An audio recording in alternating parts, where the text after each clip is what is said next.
Islanders will really benefit here because now it's 2 days off before Game 3 and 2 days off before Game 4. I think this is huge for Bobrovsky. One of the things the Panthers talk about is when he plays 8 to 9 So the games, coverage on CBC will be starting here. Let me get you into the starting lineup. So for the Seattle Kraken, it's Matty Beniers, Ty Cartier, Jordan Eberle, Vince Dunn, and Adam Larsson. Alex Wimberg, Jaden Schultz, Morgan Geekie with Jimmy Alexiak and Will Borgen. Yanni Gourde, Ollie Tolvanen, and Oliver Bjorkström with Ryan Donato, Brandon Tanev, and Daniel Sprong. Carson Soucy and Justin Schultz will be the back-end defense, and Philip Grubauer will be in net. For the Dallas Stars, it's Roope Hintz, Jason Robertson, and Tyler Seguin with Ryan Suter and Miro Heiskanen.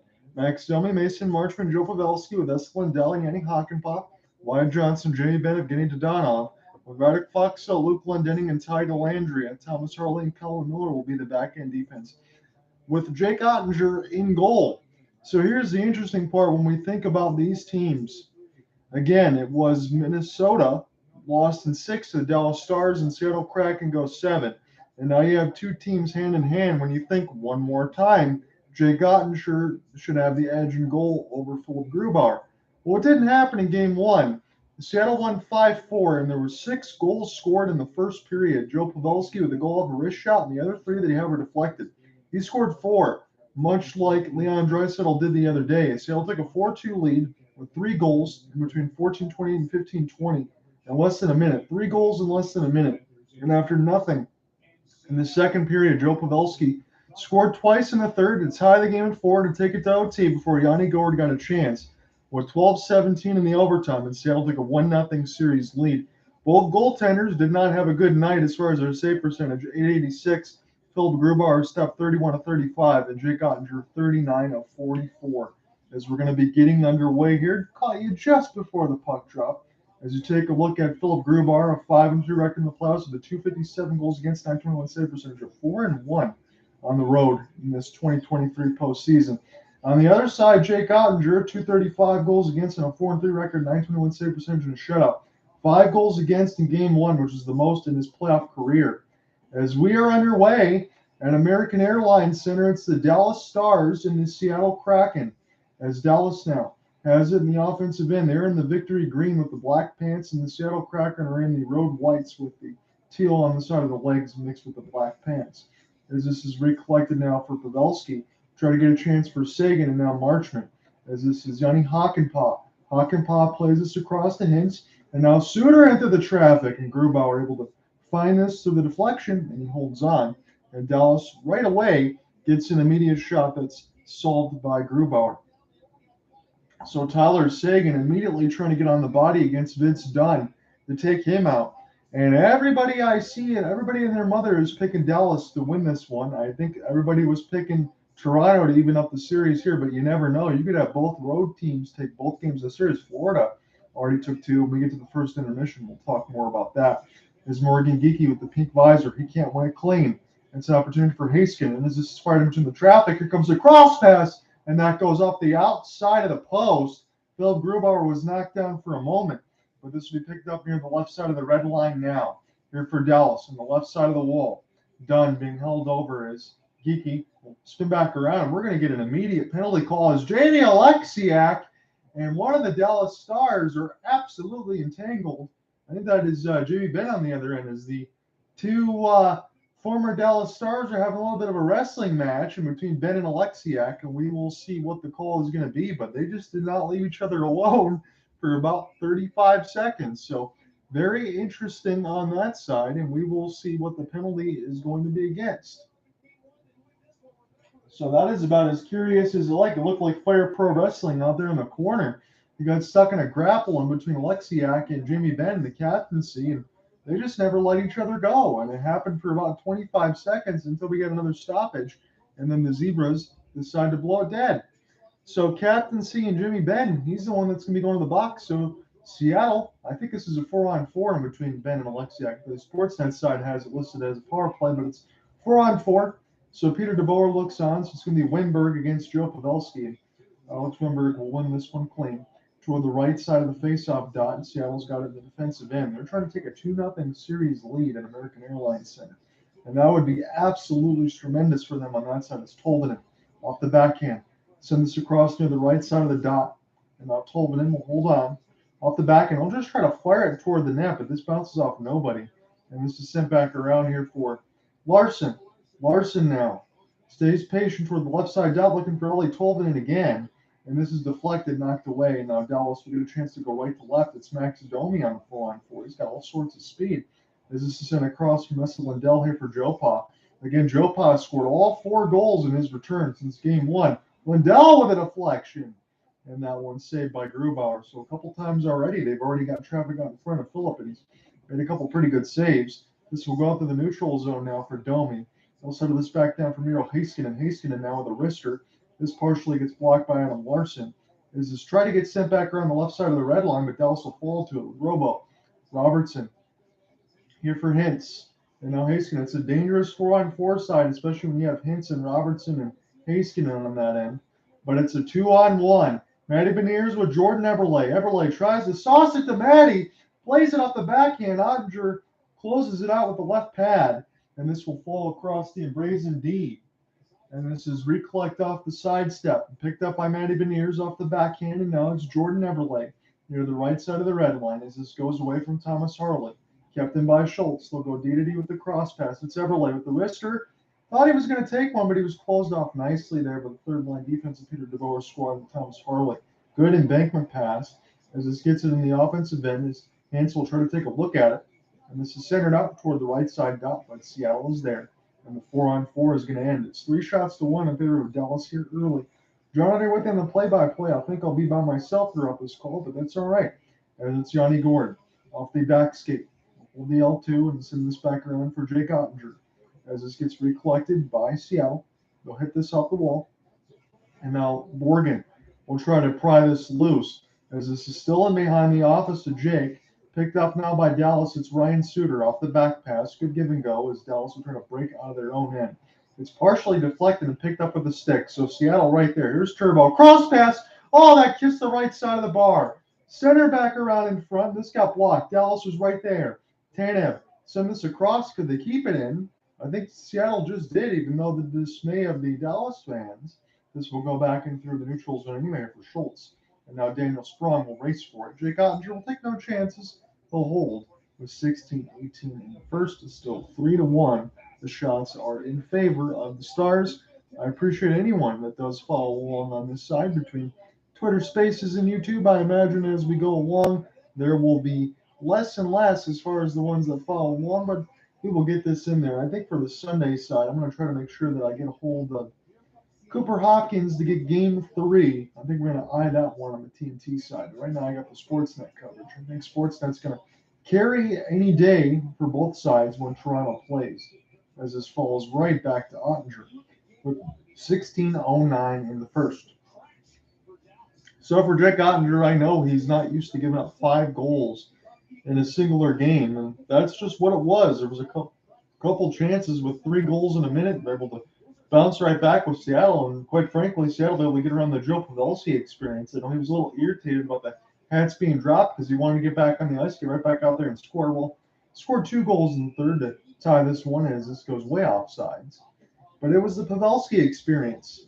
We'll see if Dallas can find more of balanced goal scoring here with 15:58 left to go in the first. Again, it's just a 1-0 lead for Seattle. But Seattle they've been on their front foot all the way through most of these series right now, with the exception of a handful of games where the opponent scored first couple times for Colorado and then just one time for Dallas here. But they like to get on their front foot, and Seattle does a great job of it. As this is recollected now, face-off win by Winberg. And now Seattle will try to play this near the left side dot. This goes back to Mason Marchment, and he'll flip it. Now across the red line now, it's Will Borgen. Chance here for Carson Soucy and Will Borgen. As this gets gloved on the hand, Marchment can't save it. This might be an opportunity here for the Kraken and Jaden Shorts, but this bounces in between some Dallas bodies. Joe Pavelski, and now a chance for Harley as he wraps this around with the help of Hakanpää. And now this touches the stick of Grubauer. As Grubauer, I think, might have partially tripped one of the Dallas Stars, but that wasn't called. I mean, that was a good sell job. As this goes back to Philip here, now a chance for Will Borgen. 15:15 left to go in the first. John under within the call of an American Airlines Center. This is game 2 of the Western Conference semifinals. Will Borgen Long wrist shot. It's solved by the back pads of Jake Ottinger and almost brushed back into his goal crease. As this is a chance off the one-on-one, it's quickly played the other way. This goes away from Schultz as one of the Seattle players goes down. The top line with Ty Cartier, again, the 22-year-old still out there. A couple games ago, he got his first goal. Robertson with Hintz, and that was a sauce pass, and Roope absolutely wired that one. Again, he's one of the better underrated players. I always say that his name alongside Chandler Stevenson of Vegas is Jimmy Benn.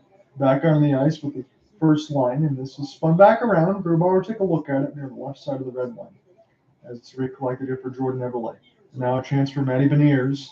Fan on the shot, picks it back up. He's going to have to send it back around as Wyatt Johnston will take a look out there with Hakstol. It's in between his skates, and Seattle tried to send this out in front, but there was nobody home. And Dallas almost blew a tire right in front of their net. That would have been bad for Ottinger as it's sent back around for Justin Schultz and dumped down deep. Jake Scott can make a play now as he sends this around the net there for the youngster, Wyatt Johnston, the 20-year-old. So just 2 years younger than Ty Cartier, the 22-year-old for Seattle. It's on the first line because now Jared McCann. We don't know when he's going to make his return from concussion issues, but hopefully soon for the 40-goal score from Maple Leaf. As this is picked up now for Yanni Gourde, the Tampa Bay Lightning man, as he'll send this around. Here's a chance now for Roope Hintz, and they'll flip this around with the help of Lindell. This goes up in the player's bench. No icing. 13:41, no penalties when it goes in the player's bench. We're scoreless here. Roope Hintz got a great sauce pass from Robertson, but Grubauer said no. There are books on advice, even shows on advice. In a world full of cookie cutter, besides it's all, trust me, I know all advice. Maybe it's time for a different kind of advice. Advice that comes from getting to know you, that understands your perspective before giving you any one. Social Bank, the original you think.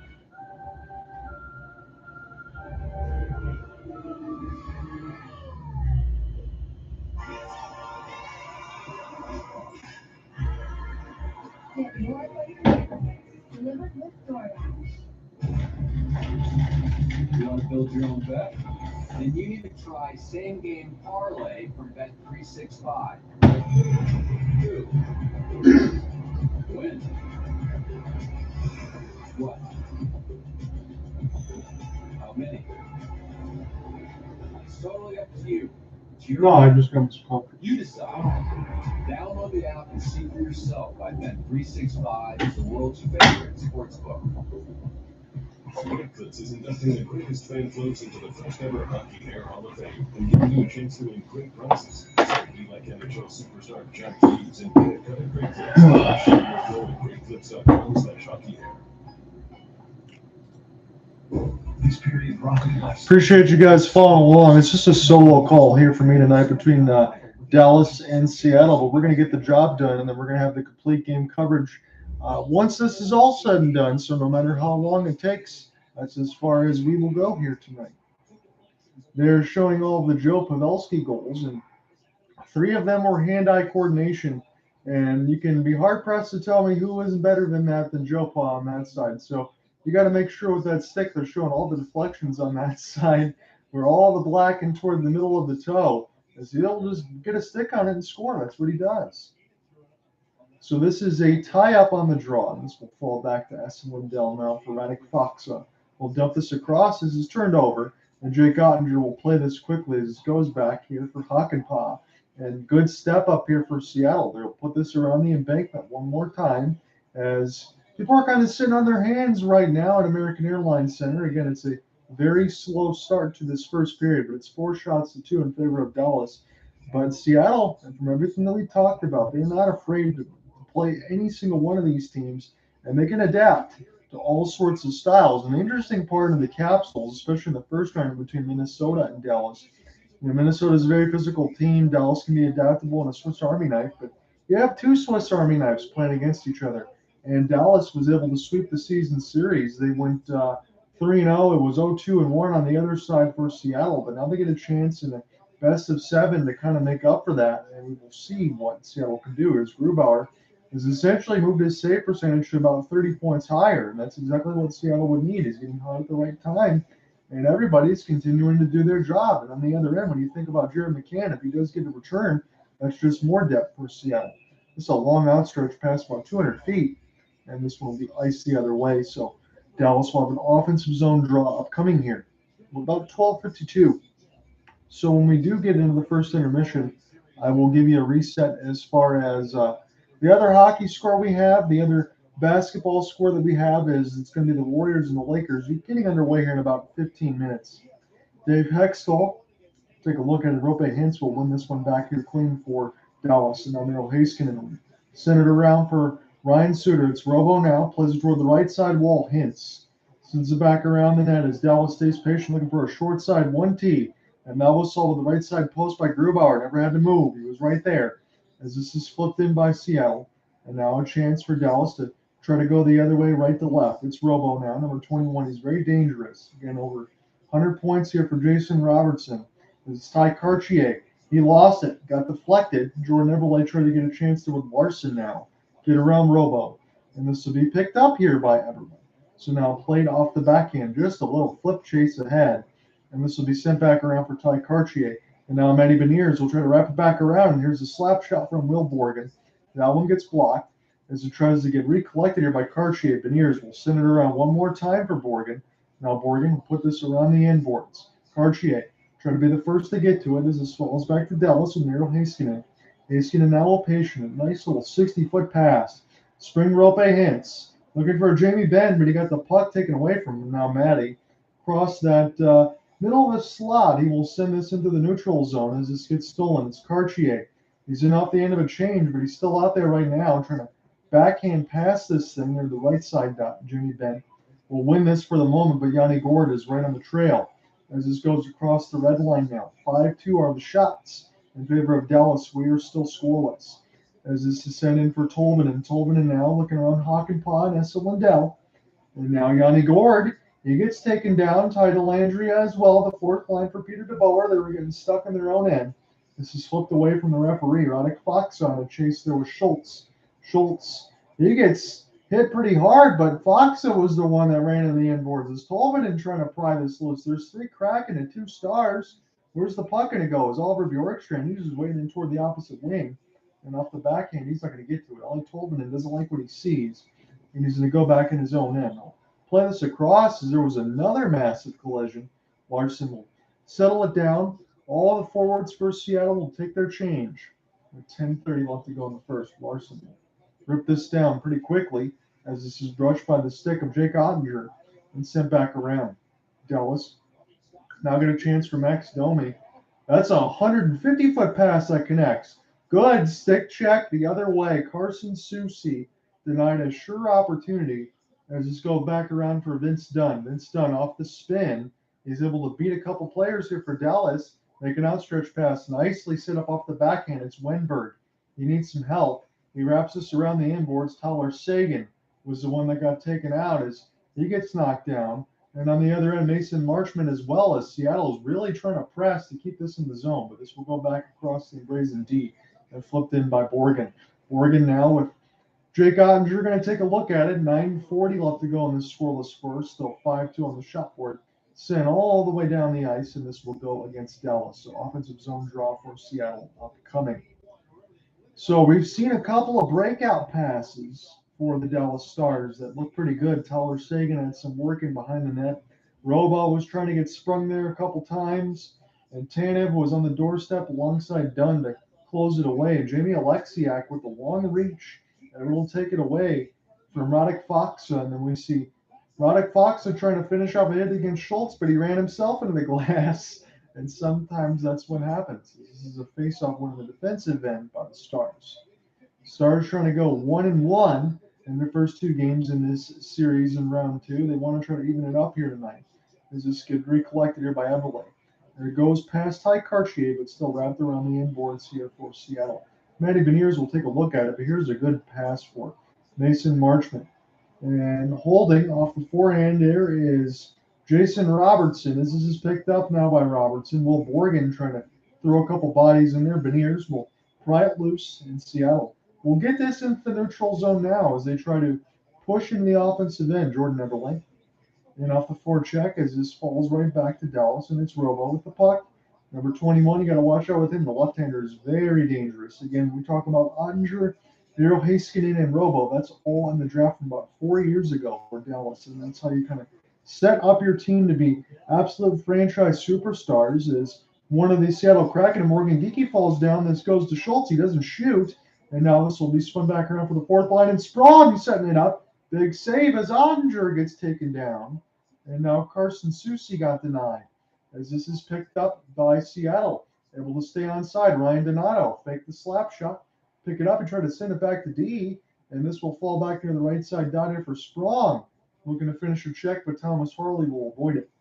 And now Dallas has it up the forehand. There's a good stretch pass that's gloved down in the middle of the air by the Seattle defense, and this will be flipping end over end, but it'll be picked up here by Ottinger. He'll quickly make the play to his defense as Dallas sees this one go to the players' bench. Ty Landry and that line having some pushing and shoving there with Donato and Soucy and Gourde. But we will go to another commercial break. We're scoreless with 8 minutes exactly left in the first.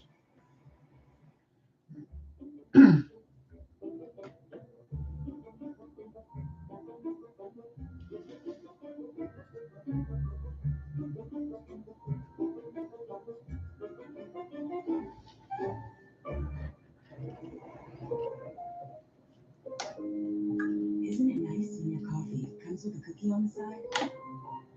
How did they know you'd like something more? What about streaming a podcast or watching an episode instead of downloading ahead?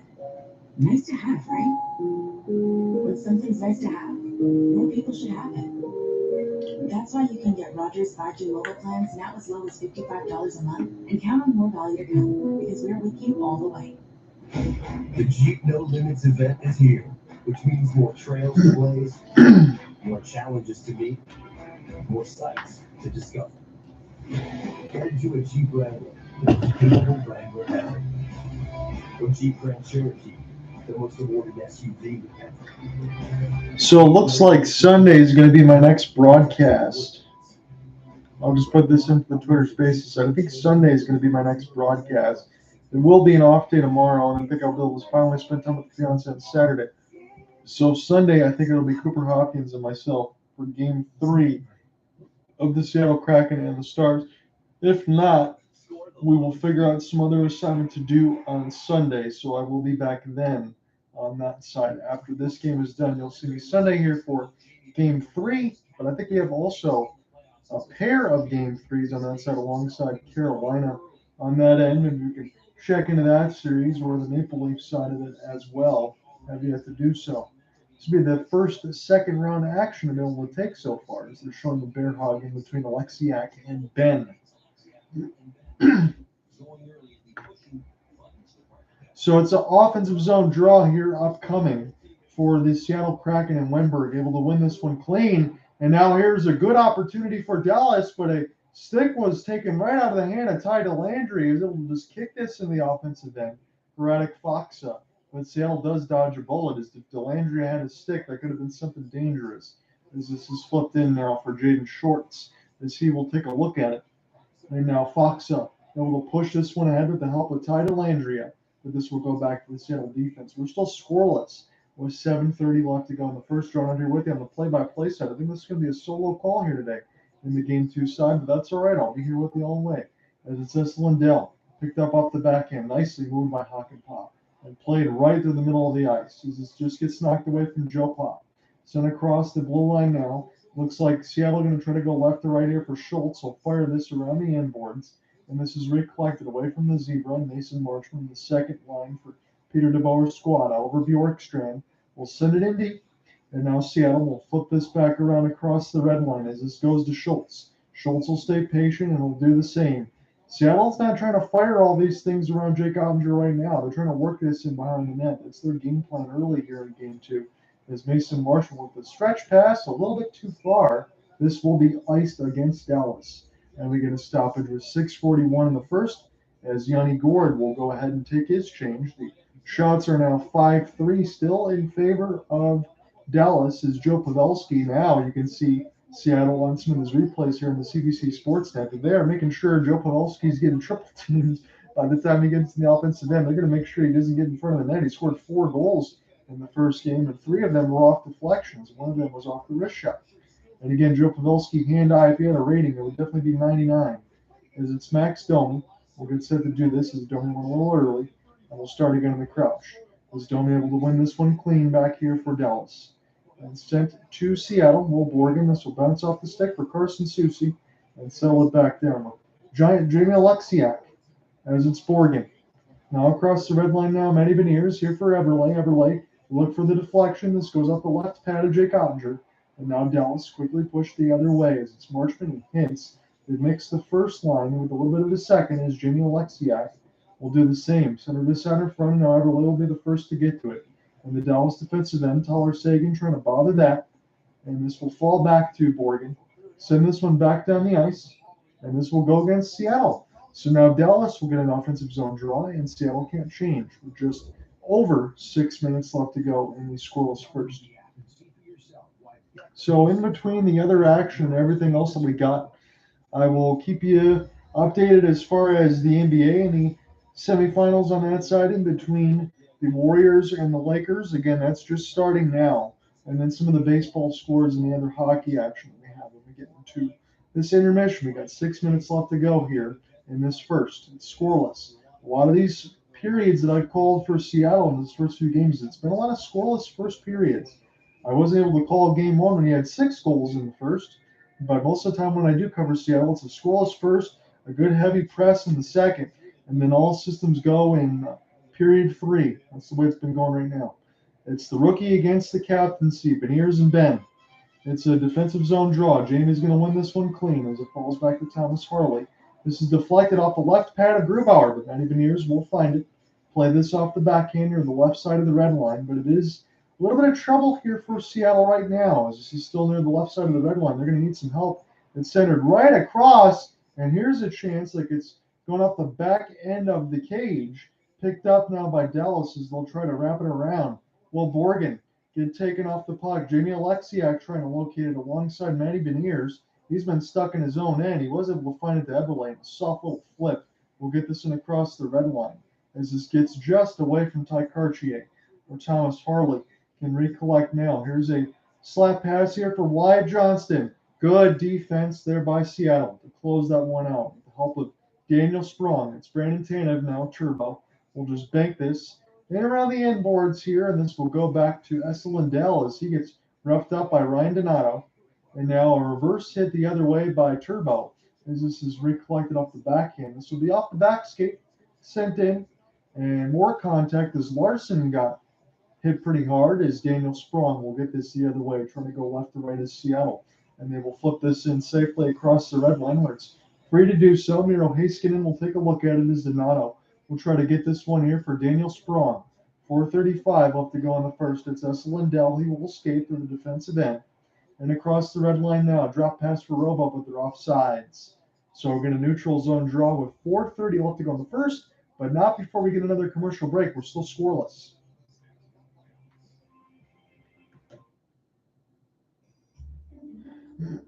Introducing Scotia Smart Investor. Set, change, and track your financial goals with real advice just for you, so you can worry less and invest easy. Like this here. Get started at scotiabank.com. Nowhere is out there. Your journey starts in the next generation GMC Canyon AT4X, the most advanced off-road mid-size truck, because the hardest places to get to. I appreciate you guys bouncing in and out and following along right now and in the one vote. And the poll question that we have going on the YouTube side, I said, do the Stars even the series? And maybe a pair of Seattle Kraken fans, both of you say no right now, as we are a little just over 4 minutes of this scoreless first. But I appreciate you guys following along on that side, and we will keep you updated across the intermission as we'll take a look around the league for the NHL playoffs, NBA playoffs, and the MLB scores. Again, on the local side for me here in Michigan, I was very surprised to see the Tigers able to sweep the season series against the New York Mets. And that was with a return to Scherzer and Verlander at Comerica Park. And again, Detroit's record's not all that great, but if they get a couple more wins here and Cleveland's still below 500, they'll be second in the NL Central, only trailing the Minnesota Twins. Well,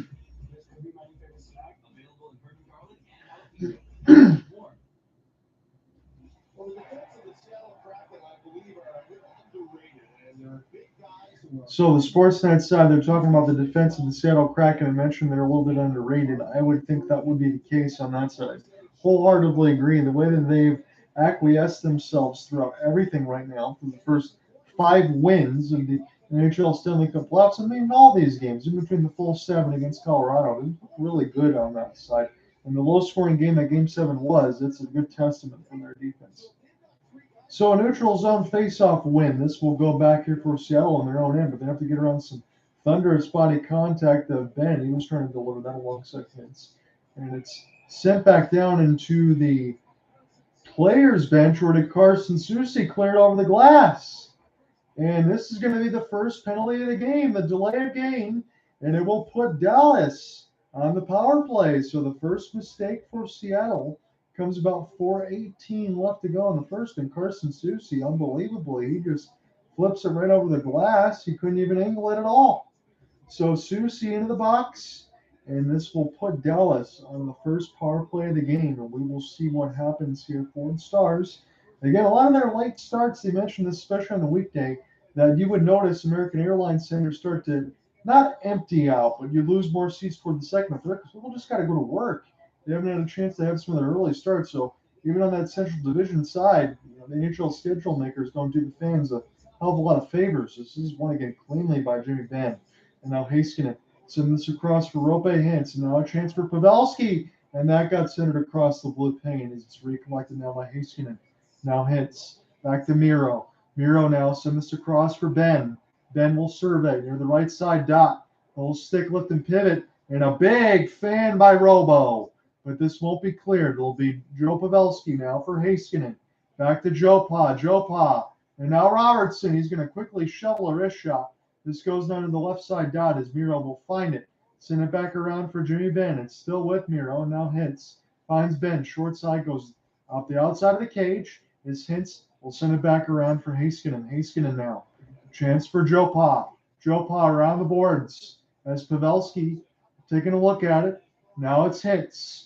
Here's a fake and a slap shot for Heiskanen. And now Robo still stays patient. Fired into the traffic. Could get picked up by Heiskanen around the net, trying to center it out in front. And this will go to Jason Robertson, the lefty. He gets stick lifted. It's Roope Hintz. Now back to Robo.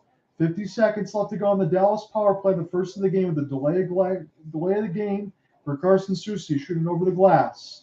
Seattle, long flip down by Wenberg. Finally able to get it out of the zone. Seattle can get some reinforcements. The penalty kill for Seattle has been incredible here, 90%, which is second in the playoffs. And they were about 24th in the regular season. They'll have the numbers officially in front of them to get a stoppage. As this is sent back around here for Suter. Suter now near the right side dot. Now Colin Miller. Send it back around. Suter with a big-time bomb. And this goes down near the right side dot in the high slot. Here's another one. And this goes off the left pad of Grubauer. Settled down by Colin Miller. Now Miller with a huge shot. And this one goes off the right glove of Grubauer. It knocked him down. But it got sent down the ice. So Grubauer able to stay with it. 2:10 left to go in the first as the power play is all for naught for Dallas, but they look pretty good on that movement. This is sent in. Tied to Landry. I got a piece of it. He got punished on the other end. As it's recollected, Soucy, he gets taken down. And now Dallas can't get to it. Here's a chance now for Seattle. Just flip it down safely across the red line.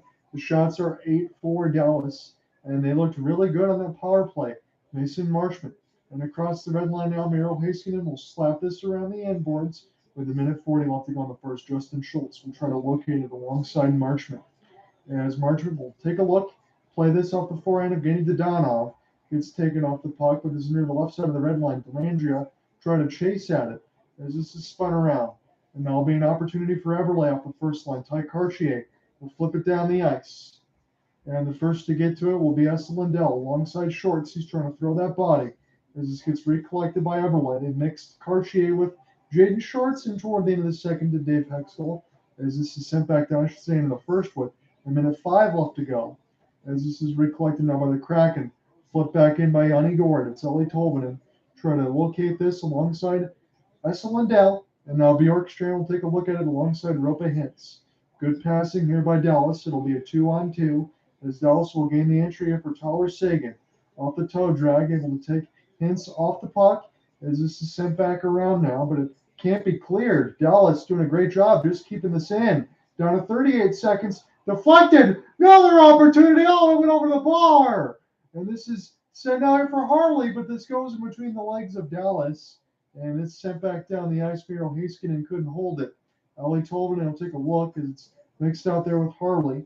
Played off the backhand here for Robo. He's going to get the final 20 seconds. Heiskanen, stick lifted by Sprong. And this will be picked up into the neutral zone now. Sprong will flip it in. This one goes in the players' bench. 12.8 left to go in the first. Dallas had a good stretch of those last 4 minutes. They got close. Tyler Seguin right out in front, trying to get a screen on Grubauer. Huge slapper there by Miller, just getting a piece of the right glove from a Colin Miller chance was Grubauer. And then Alexiak trying to finish off a hit. This gets wrapped out in front and gets blocked, and then deflected again to the traffic by Roope Hintz. But Grubauer saw the first, and the second opportunity went wide. As into the neutral zone, this is a chance for Dallas. Sent back down the ice now with 5 seconds left in the first. That's going to end it. It's 10 shots to 4 for Dallas, but we're scoreless after one.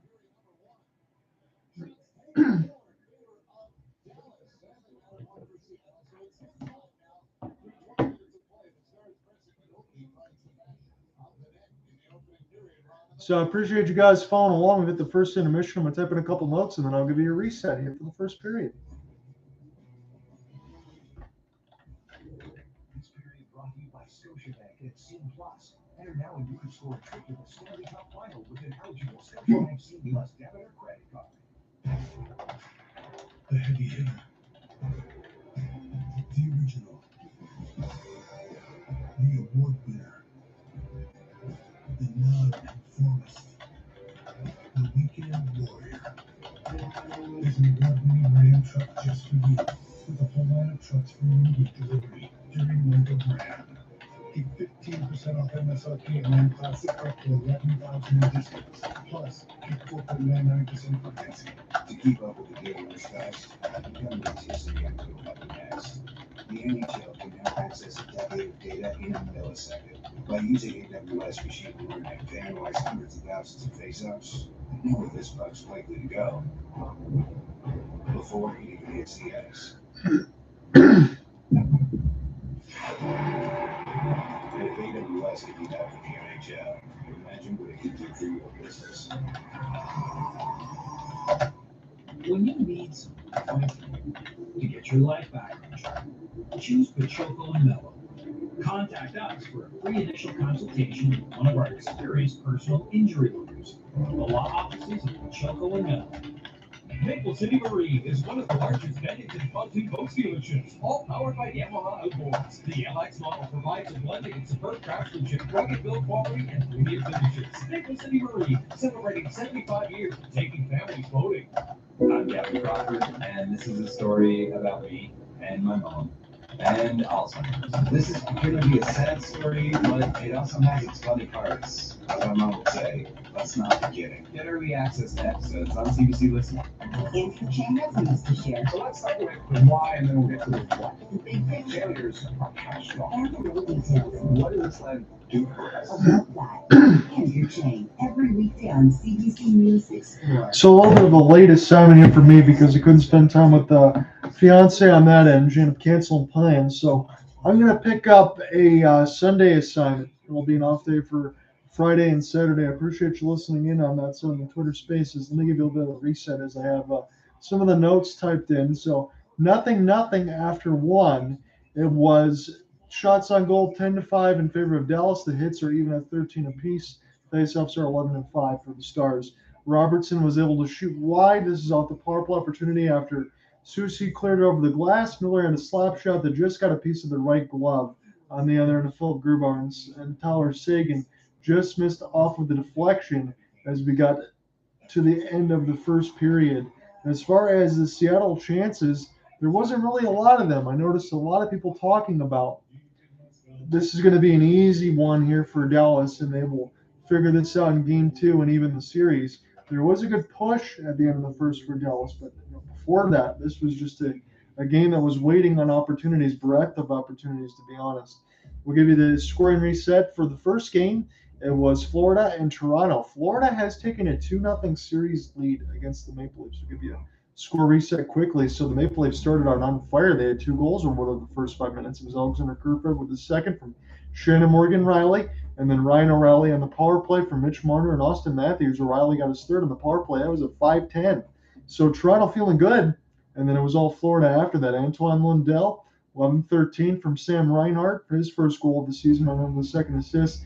And then Alexander Barkov, 19 seconds into the second period, Anthony Duclair, and then Gustav Forsson with minute 6 as Toronto couldn't clear the puck a couple times. Matthew Tkachuk gets his 10th assist. Lindell gets another point with his 5th assist. Nothing in the third because Sergei Bobrovsky absolutely stood on his head.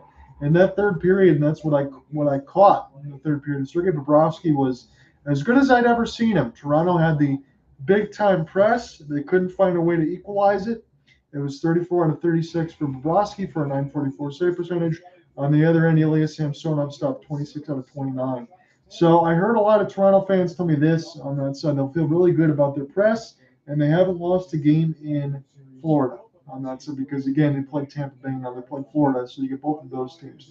So you're going to feel pretty good about their press, but for all the fans, again, that I say this, when they say we want Florida, well, now be careful what you wish for because you're down 2. And on the other end, I'll tell you this, in the sense of can Toronto absolutely still win this series? Yes. But I think the only way that they can do it is 4 out of 5. This is going to go 7 if they're going to win this one. There's no way that Florida is going to lose the next 4 games. I don't see that happening. But I think it's going to at least go 7 now if Toronto does get a chance to win this one. Florida's put themselves quite well. And again, when you think about it, they've won 5 straight games. They were down 3-1 to Boston, and now they're up 2-0 against Toronto. So they're looking stronger by the day, as my broadcast partner Cooper Hopkins said. He's absolutely right. He hit the nail on the head.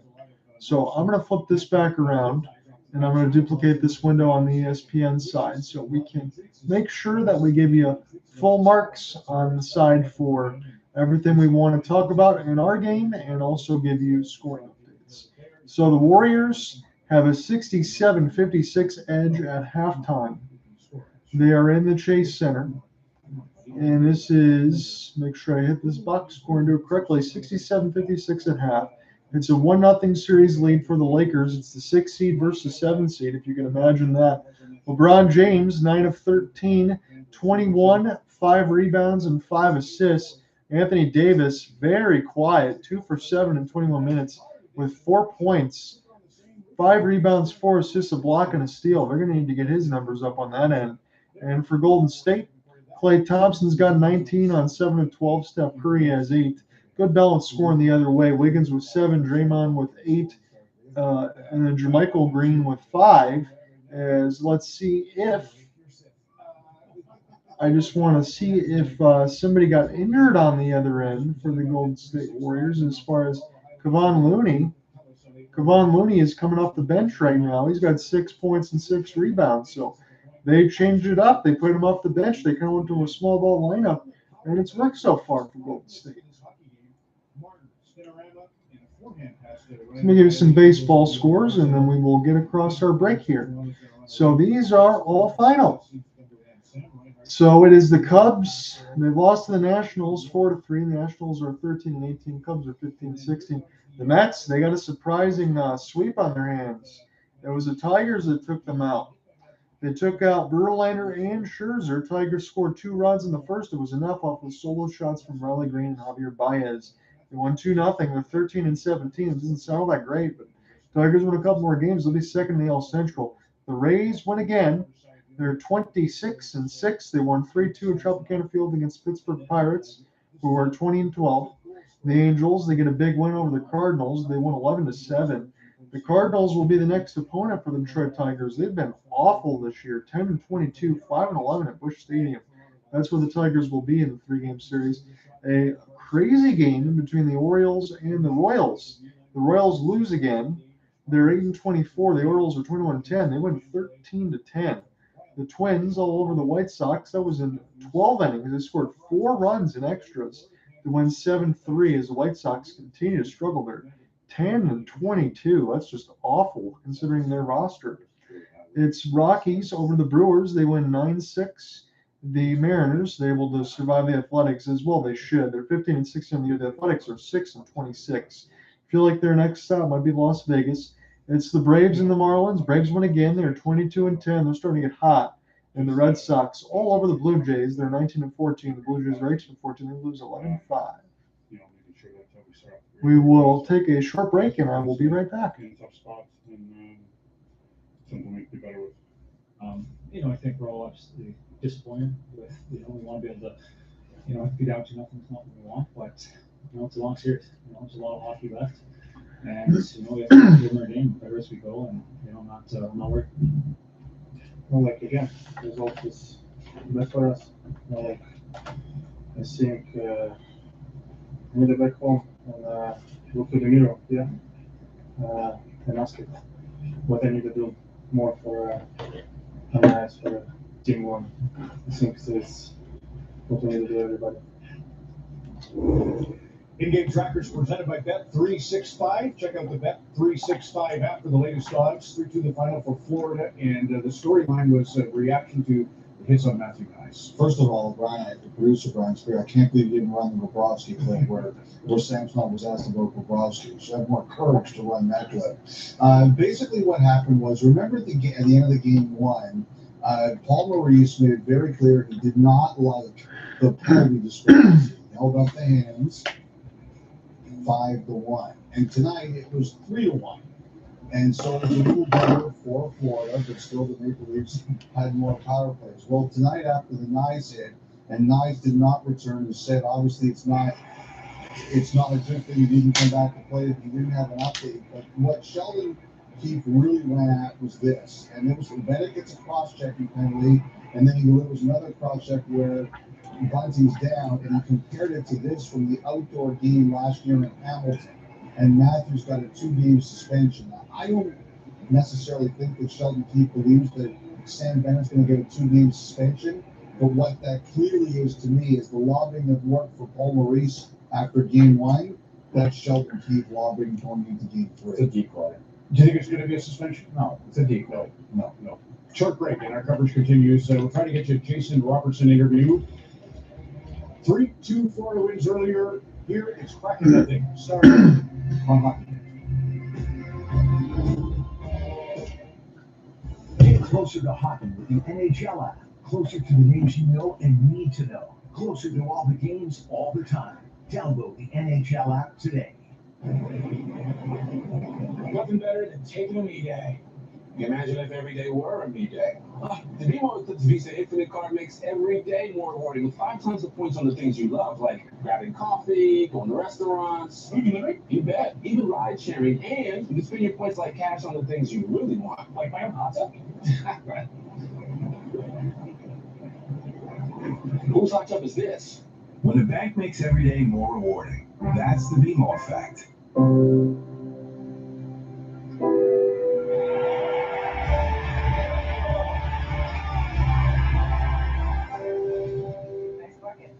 First ever Legends trading card packs are at Tim's now. Collect them all. Today you took delicious Centrum multi-gummies and took one more step toward taking charge of your health with essential vitamins and minerals for energy metabolism. If you have any comments, questions, and concerns as far as the stream, let me know. John here with you on the play-by-play side. We've went through all the scoring updates here in the first, so I'm just going to save the pipe since I'm by myself on this side today. But we will be here, I believe, on the Sunday side. Let me just look at the Sunday side. So I'm just going to check back in from the Twitter Spaces unofficially here, just to look at the full scoreboard for Sunday. So Sunday will be a 3:30 game. These were all game 3s. 3:30 game on TBS from the Hurricanes and Devils. 6:30 TBS Maple Leafs Panthers, and then 9:30 TBS Stars and Kraken. So Sunday will be the next day I will be with you. And I might actually try to get into the 6:30 game between the Maple Leafs and the Panthers, or if Cooper Robbins is available, we will do 9:30 Stars and Kraken for Game 3. I have yet to check in with the Hurricanes this year. I feel bad on that side, but I do want to also check in with the Panthers. I haven't done so yet either. So that might be interesting. If he's not available for Sunday, we might eye the Maple Leafs and Panthers for Sunday. Maybe that one will be with Alec Navla. If he's covering that one, we will figure out. 1, 2, 3. So let's just take a look. On the Friday side, the only game that we have the hockey in will be on TNT. That's 8 o'clock in between the Devils and the Hurricanes. The Devils trying to really bounce back. It was a struggle in Game 1 on that side. I mean, they were down a couple goals, and they only had one shot in that first period. I wonder what your takeaway was through the first period, maybe even dating back to the late stages of last game. What have you made about your group's effort here so far? I think we're being a lot more connected right now, making it easy to win battles.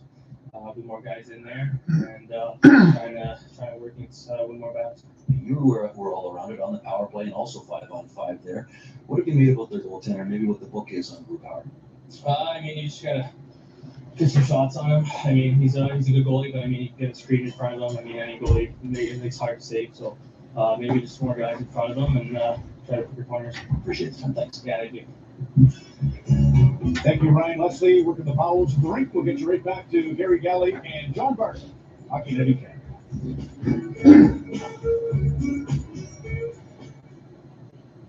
Impactful stories that are close to all games. Explore the connections, new ideas, and the twists. This week in Canada on CBC News and Sport. Available. If you're lucky, you'll go through your entire life with a reason to look up. First, to those who care about you, the ones who teach you, and show you what's possible. Then you'll find new reasons to look up, heroes to follow, history to chase. And if you keep looking up long enough, then one day, you might look up to find your own reflection, looking back at you. Did somebody say, skip? Hey, Tom, I only eat right wings. Right winger, right wings. Right. Score the lowest fees with Skip. How deep in my scalp does it go? 7 surface layers naturally derived microscrubbers. The pipe standard for instance.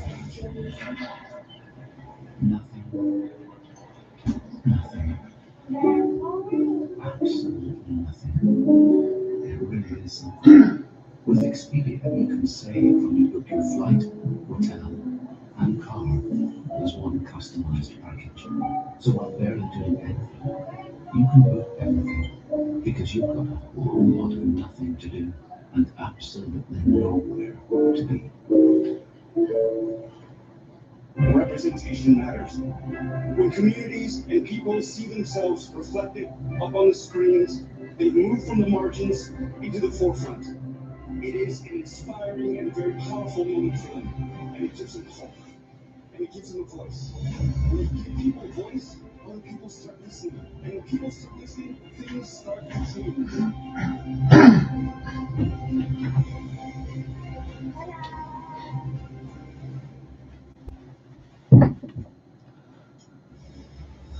Welcome back to Dallas, Texas. No score after 20 minutes. Hey, want the latest breaking news? Get the CBC News app to stay on top of local and international stories. Plus, CBC News Sport.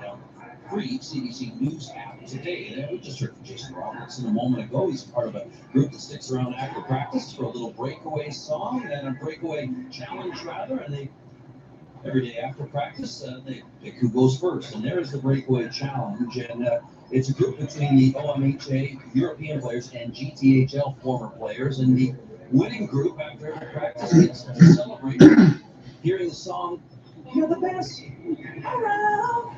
You're not the that ever keep you down," from the hit movie Karate Kid. Sorry about the music, but that's what you get when you've got the best around, guys. To warm up to the karaoke for that, that was pretty good. Pretty good.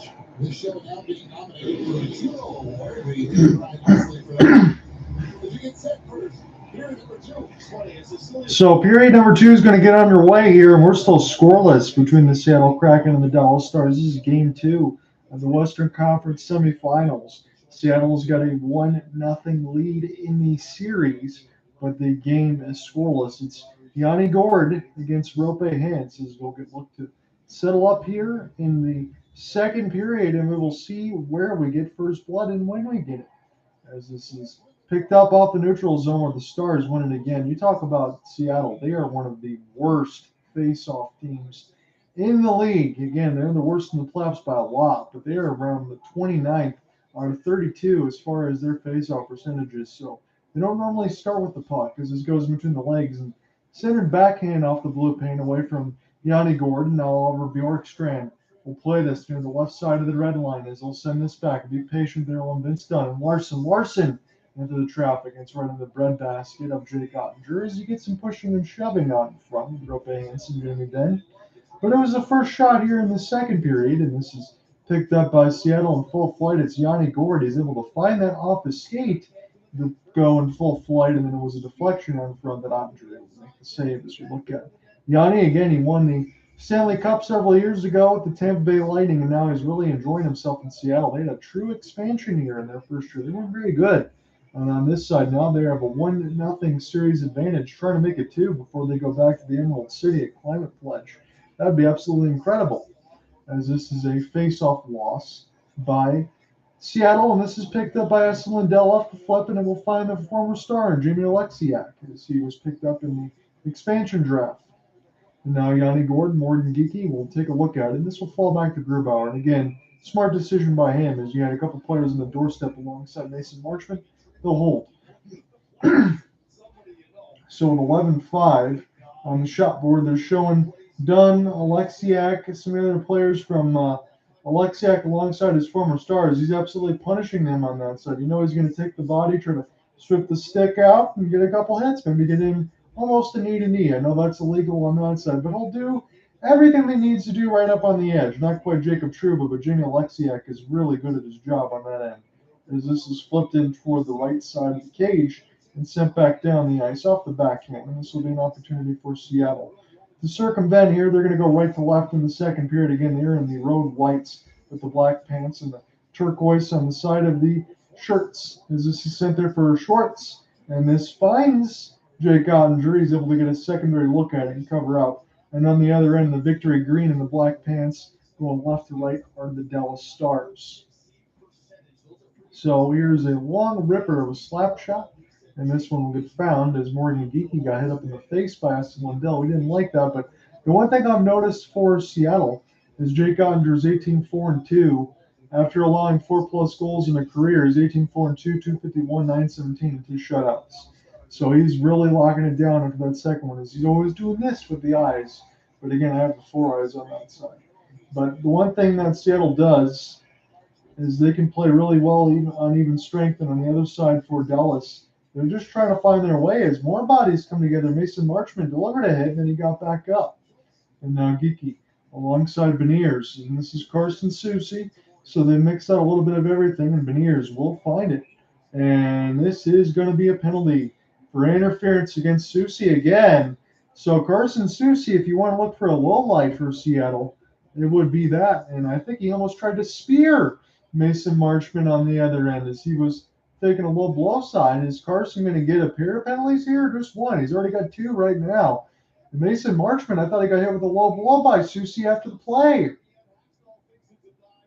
And we will see if Mason Marchment got a dive. That's what Hakstol's saying. I need to take a look at this replay. So Soucy gets tied up, and Mason Marchment as well. Marchment gets taken down. A little bit of headlock there delivered by Soucy.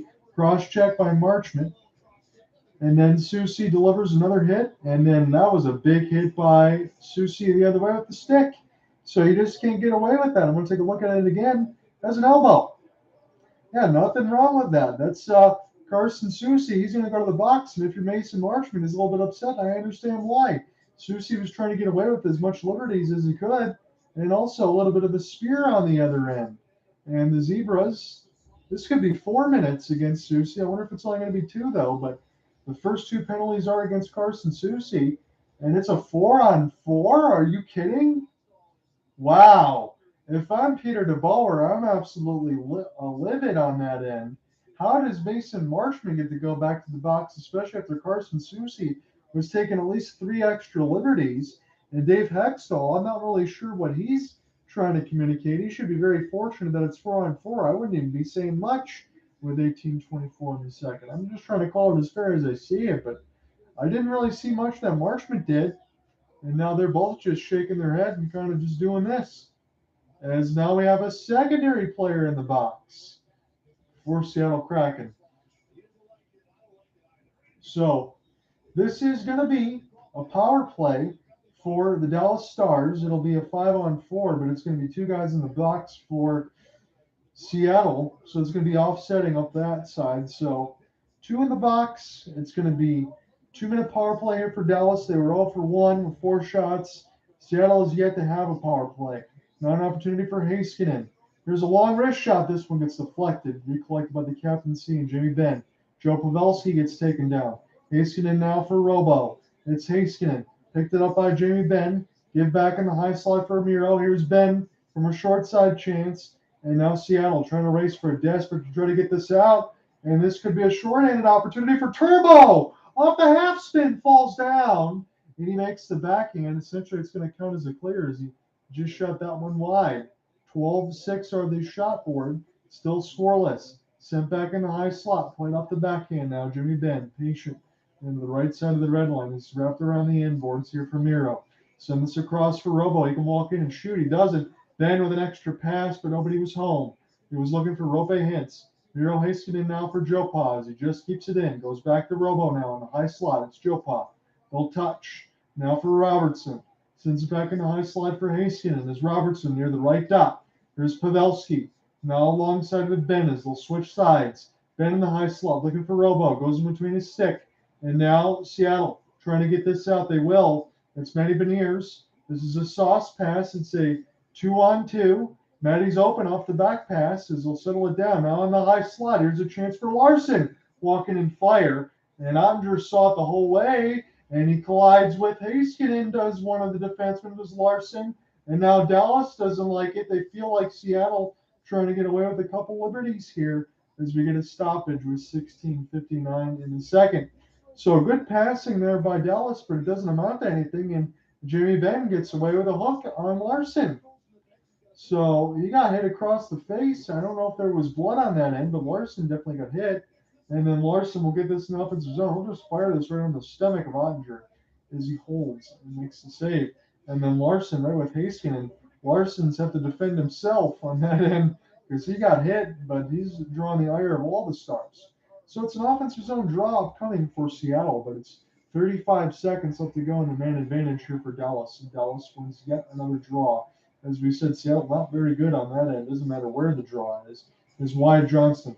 Sends this across near the right side dot. Tyler Seguin falls down. He's got it now off the backhand, working his way around the office of Grubauer, trying to show and go off a couple sticks, and now Domi. And the high slot will get it back for Suter. Now Domi, patient. It's Ryan Suter. Give to Domi. Here comes the bomb. He fanned on it completely. Goes around the inboards and around the net.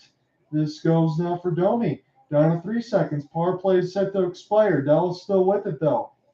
And now in the high slot, it's a chance for Domi near the right side. Dot cross pass. Like on the wrister, scores! Dallas on the board first.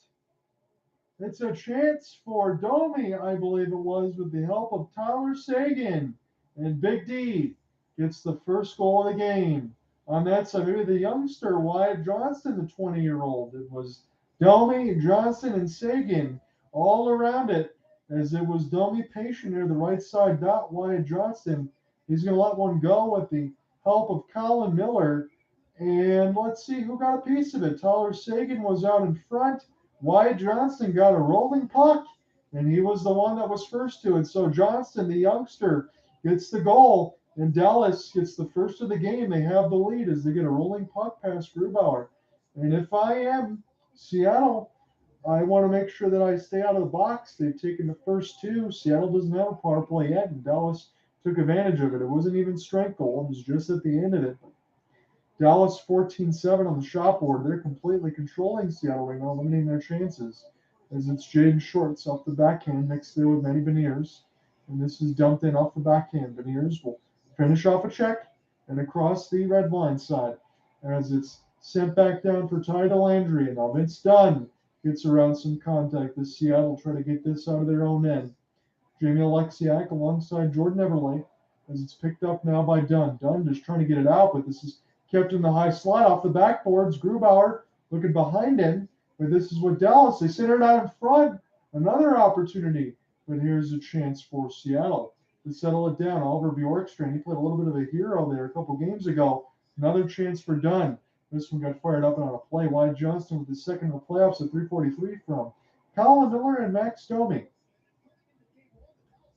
So Dallas, they've enjoyed a lot of opportunities here where they're pretty much keeping Seattle in the zone in the second period. It's been all Dallas here in the second period.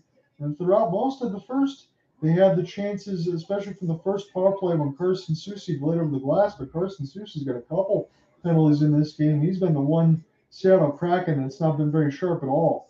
This is a rare offensive zone faceoff win for Seattle. This is fired wide near the right side of the faceoff dot.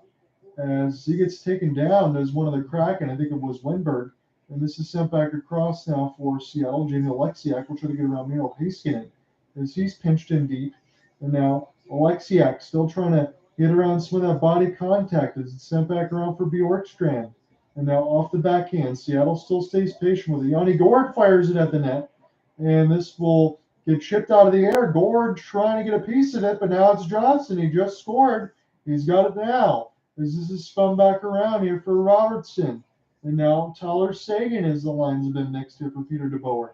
As it's sent back around now for Heiskanen into the traffic. Big save by Grubauer.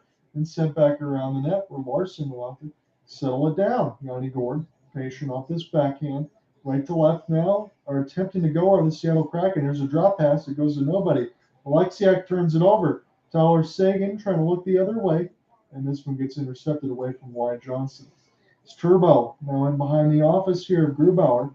With 14:10 left to go in the second, we're getting the Sportsnet feed on the CBC side. It's 1-0 for Dallas in favor of a Wyatt Johnston goal. With 14 minutes left to go in the second, a deflected opportunity. This will be picked up by Dallas. And now they'll have numbers the other way in a 3-on-2. It's a chance for Miller off of a 5-hole opportunity. Big save, another save. Colin Miller had 2 chances. Can he get a third? As this is wrapped around the end boards. Seattle just trying to get this out. Vince Dunn is just being hounded. And now this does get picked up by Seattle. They'll safely clear this around the red line. The shots are 18-7 for Dallas. They're all over Seattle here in this game, too, at American Airlines Center. If you're Seattle, you've done the job. But again, in the season series, it was 3-0 for Dallas. And you're going to want to make sure when you go back to Climate Pledge on the Sunday night that this Seattle team looks a lot different because they're getting housed right now, even though it's 1-0. It's 18-7 on the shots. As this is in across the red line, Jaden Schultz can't find it. Miro Heiskanen will take a look, and now Dallas try to get this out of their own end with the backhand. This is come together with a couple of players alongside Marchment and Domi. Now in behind the office, this will be Oliver Bjorkstrand get a chance to gain the clear. Jamie Alexiak can't hold the blue line. This will fall back into the neutral zone now, where this will be Will Borgen. Will Borgen will wrap it around the end boards, but Dallas all over this puck. As it's Alexiak off the turnover, centered out in front. Grubauer with a right pad save.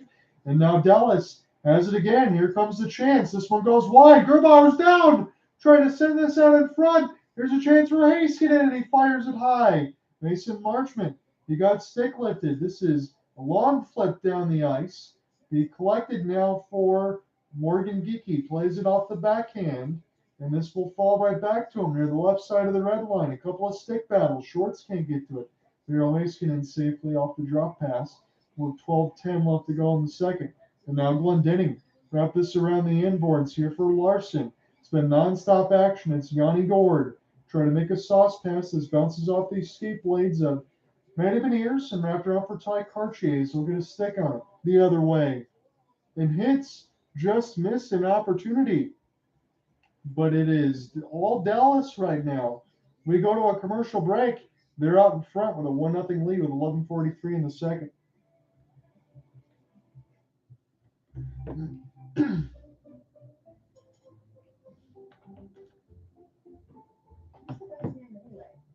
met him. Susan said he helped John get a line of credit for his school. What about his brother Nathan? I don't know, but the best man helped him buy his new house. I already helped sponsor John's little league team. See? Wow. Where did John find a friend like that?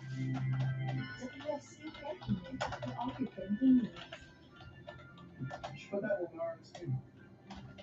I have been back and forth between glasses and contacts for 30 years. My whole experience with Windsor Laser Eye Institute was incredible. I teach stand-up surfing lessons here in Windsor, and I'm always concerned that I was going to lose a contact in the water. Now, not only is my vision crystal clear, I can see better than 20/20. Life without corrective lenses is much simpler and far more enjoyable. Just ask the thousands before you. Visit WFI.com and book your free consultation today. I'm Greg Montfort. Because of our reputation, many people think that we only handle the most serious cases. But at Greg Montfort and Partners, we know that all accidents are serious, and they happen to you. We're here to fight for you, no matter the size of your accident or injury. Call Greg Montfort and Partners today and find it if you have a case for free. Whether it's a large case or a small case, we're your lawyers. Greg Montfort and Partners. We can help.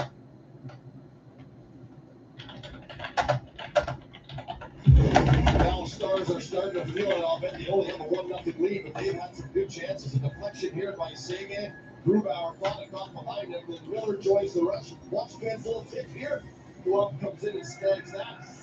And on the forecheck, Marshall gets it on the forecheck, steals it back, tries the black hole, and then Glenn Penny gets a second shot at it. I know I shouldn't be surprised in the sense of as many Beniers got hit up high and there was no call. There's been a lot that's been let go, but if you're Carson Soucy on that and what's been the Liberties, they're checking in on Matty to make sure that he's all right. Again, he's got a nice little set of hair on that side, the 20-year-old. The University of Michigan man, that's the jersey that I'm wearing alongside now from where Cooper Hopkins got him at the Seattle Kraken shop. But he's been in burst, of course. This is sent back here for Robertson. This is flipped up into the traffic. What I was going to tell you here between this commercial break is it's Benn-Dallas. Again, it shouldn't be a surprise. They need to have the pushback and even up the series. But Seattle can't even get in the offensive end as this is banked in. Roope Hintz will lose it. And this is sent back, and now this is a race for the puck, although it's 1-on-2. And this is just fired in across the end board. This will go off the bounce and off the stick blade of Grubauer before this is flipped in by Ellie Tolvanen. Tolvanen now will take a peek at it as this is wrapped back around in the defensive zone. John Underwood on the play-by-play. It's a solo call here today for Game 2 of the Eastern Conference semifinals. Racing down the right wing side. Working around the net. Scores! Great goal for Dallas and getting it done. It was Roope Hintz working his way around the net. I thought he scored. It went around the red line. It just ain't up, and Evgeny Dadonov makes it 2-0 Stars. So never giving up on the play. And Evgeny is the one that actually gets reimbursed for it as the stick and attempt to clear Alva Bjorkstrand couldn't do it. This is wrapped around the end boards on the other end. Evgeny Dadonov, he will find that one go in. So maybe Evgeny doesn't get the primary goal. So he's wrapping this across the red line. I think that one actually did cross the red line off the rolling puck. But the rebound certainly went to the net. So Evgeny Dadonov will wrap this around. That's rolling across the red line. That's in on that side. So it is Dadonov's goal. This is all the way across the red line.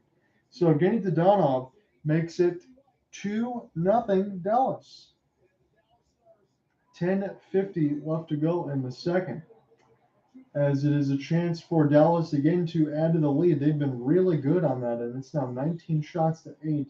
I thought the rebound opportunity over in the second one, but it did it completely cross the red line, and now Seattle is going to find that answer. As it's sent back around, Heiskanen will blow a tire, and Seattle able to send this back around for Morgan Geekie. It's Carson Soucy, played in off the backboards now behind the net. Seattle will just backhand this thing with Jaden Schultz, but this goes off the left pad of Jake Ottinger. Recollected now for Wyatt Johnston. Johnston now trying to battle Morgan Geekie, and there'll also be an opportunity for Johnston. Everybody's standing now in Dallas, and here's a long shot. This one gets blocked up into the netting, and Dadonov trying to find his second. Johnston trying to find his second as well. This one goes up into the netting and on a play with 10-11 left to go in the second. And I threw this question out there for a reason. I know the 2 votes said no. Do the Stars even the series? Right now, the no doesn't look very good if you're a Seattle fan. Matty Beniers back out there right now. 2-0 lead for Dallas. This will be Mason Marchment looking on, and it's Matty Beniers against Joe Pavelski. And Pavelski win this one clean, whether it's Pavelski or Benn. Certainly have the advantage there. Domi now. Patient. Now he's going to let one go. Big save. Grubauer, big rebound opportunity. Seattle falling all over themselves just trying to locate it.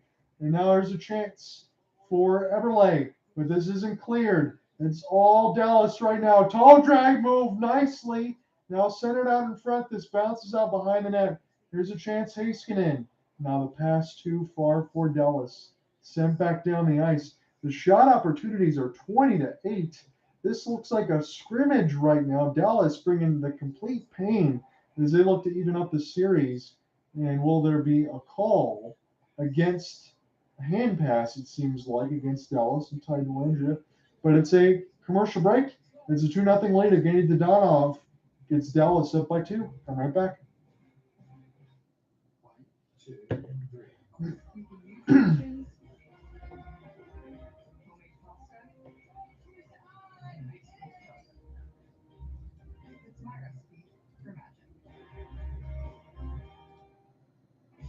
Chevrolet Silverado factory lifted trucks. Where will they take you?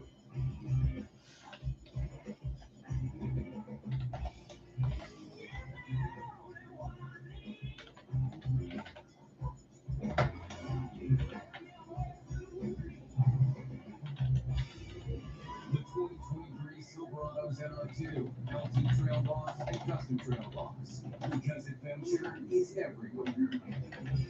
Did somebody say? It's a pop-up. Yeah.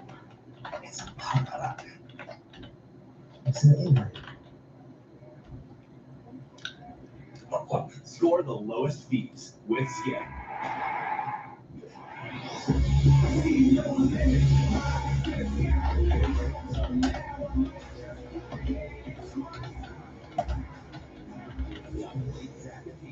Saturday on CBC and CBC Gem.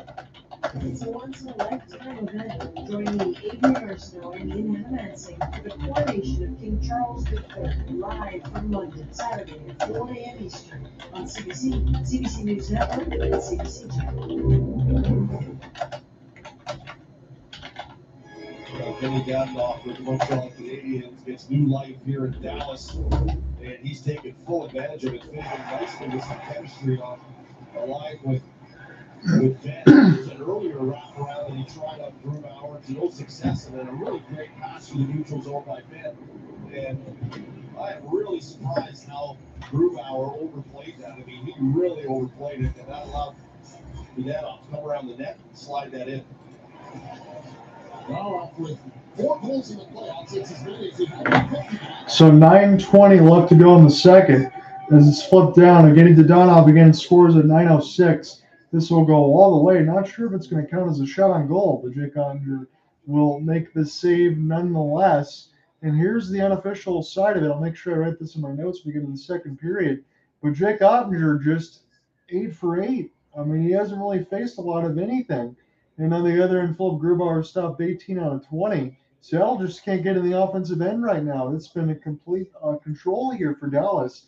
And this is about as easy as a playoff game as it's ever could be. And on that side, when you've had some goals that have been back and forth in the regular season, this is a commanding victory right now, what it seems like here for Dallas. I know there's tons of time with 9:18 left to go in the second, but Seattle just can't get anything going.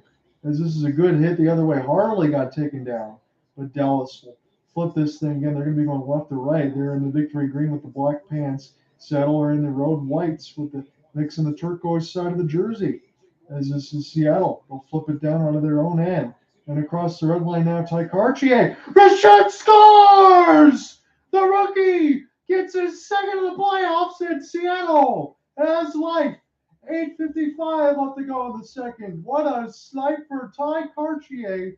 And what I thought was a commanding lead right now for Dallas, Ty Cartier just trying to make something happen. It was Cartier with a humongous hit. And then once he gets it the other way off the bank pass, he's off to the races. and he just snipes it beautifully underneath the shoulder of Jake Ottinger and above the crossbar, bar down and in. That is a perfect shot on type of a massive hit on the other end. What a play for Ty Cartier. And now Seattle, it's 2-1. I thought this game could certainly be written off the way that it's been going, even with all this time. But he's got to give his team life, and we'll see if Seattle can ride any momentum, all kinds of contact in front of the net. And now Schultz finishes a check, stolen by Seattle on their own end. There's Alex Wenberg. Wenberg now, he's going to walk in, shoot, big save for Jake Ottinger as he brushed it away with the right glove. And now to the right side, Well, Borgen going to let one go. Into the traffic, Seattle buzzing all of a sudden. The Cartier goal did give them life. As this is sent back down for Grubauer, plays with the glove hand, just keeps it out. And Jamie Alexiak will find it. Plays it off the backhand with 8:40 left to go in the second. As this is sent back down. Here a chance for Seattle. Plays it in off the end boards. Recollected now by Mason Marchman trying to find Miro Heiskanen. And across the red line, here's a entry pass for Evgeny Dadonov. Again, he just scored the recent goal. This is picked up in between the circles. Dallas will hold it in. Told it in with an outstretched pass across the red line. As this is Bjorkstrand with a chance. And it's just shot wide there for Jake Ottinger. He didn't have to make a save on it. Just split back down across the red line. Here for Adam Larsson as he'll slow it down for Oliver Bjorkstrand. Seattle now all of a sudden within one. Donato with a chance. And Ottinger finds it. So Seattle, that Ty Cartier goal, that's kind of like they drank some coffee and perked them up a little bit. And now Seattle all of a sudden has life when there really wasn't anything to speak of in the first 30 minutes of this game. And that's just being completely honest. 6 goals allowed, high blocker. That's what they're showing on the Sportsnet end in between Minnesota and Seattle. Maybe that is the weakness on Jake Ottinger. Again, that was something that was exploited by Toronto against the Big Cat and Andre Vasilevsky against Tampa Bay. Maybe that's the book on Ottinger. But again, for as good of a goaltender as he is, he can certainly figure that out. Carson Soucy in the high slot. This gets deflected. It was stopped by Ottinger and sent back in now by Soucy as Daniel Sprong will take a look at it. His second of the playoffs, Cartier at 11:05. As this will go the other way. Nice sauce pass trying to break right down the middle of the ice. And Domi gets taken down hard. This is a one-on-one. Seattle going to need some reinforcements. They'll get the drop. There's a chance for Donato. It gets blocked out in front. And now right back around the right side of the red line. 6:45 left to go in this second. It's recollected by Joe Pa. Again, no 4-goal game right now. He doesn't have a point just yet. But Dallas up 2-1. As this is Donato. He picks it up now for Sprong near the right side wall. This will be flipped down here for Jake Ottinger. He'll brush it aside with the goal stick. It's now 21-11 on shots. It's played in off the backhand. Radek Fox power move. And this goes off the outside of the cage. It almost got brushed in by Matty Beniers on accident. As this is recollected by Cartier. He's back out there. Make this pass for Alexiak. It's banked off the boards too far. As this falls back to Will Borgen. 6:10 left to go in the second. Ty Cartier has been in a 2-1 game. As Seattle trying to find life. It's Eberle now for Cartier. Cartier near the left side of the red line. He'll gain the entry. Stop up. High pass slot. And this finds Matty Beniers, but he's got to recollect. We'll try to re-corral this off the spin. Play this up the backhand. Somehow keep his feet, the 20-year-old. As he could be getting the Calder trophy as far as the top rookie of the year. He's definitely a finalist. And this is sent back around for Suter off of a 100-foot pass. And now Jason Robertson will get a long foot there for Ty Landry. He gets canceled off the puck. 5:35 left to go in the second. Schultz will play this here for Wenberg off the wall, but they're off sides. Morgan Geeky went too soon. 5:33 in the second. We get another stoppage. Ty Cartier makes it a 1-goal game. Seattle's back in this thing.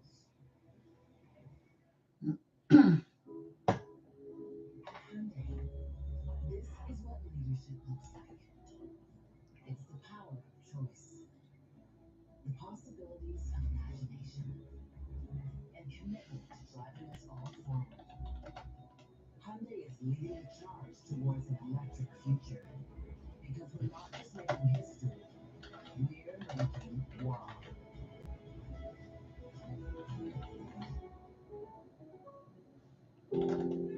Connection.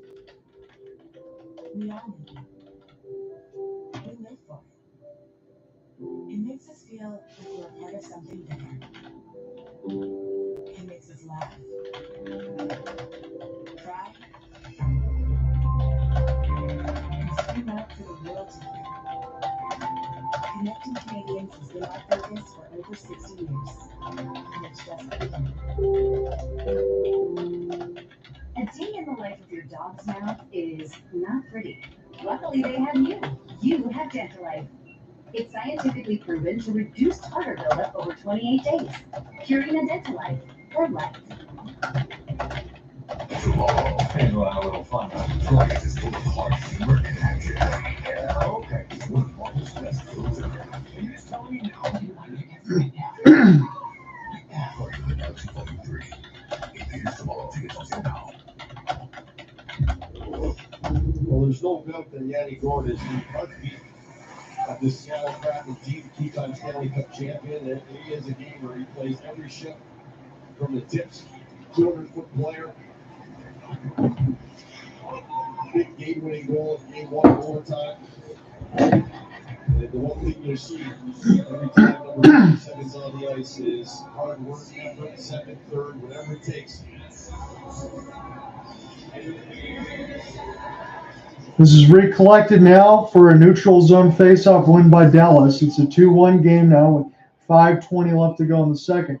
And this is ice. So it'll be an offensive zone drop coming for Seattle. Dallas cannot change. There's a little bit of blood on the jersey there of Adam Larsson. Again, he wasn't called when he got a high stick up in the mouth. There's been quite a few plays in this game I think could have been called.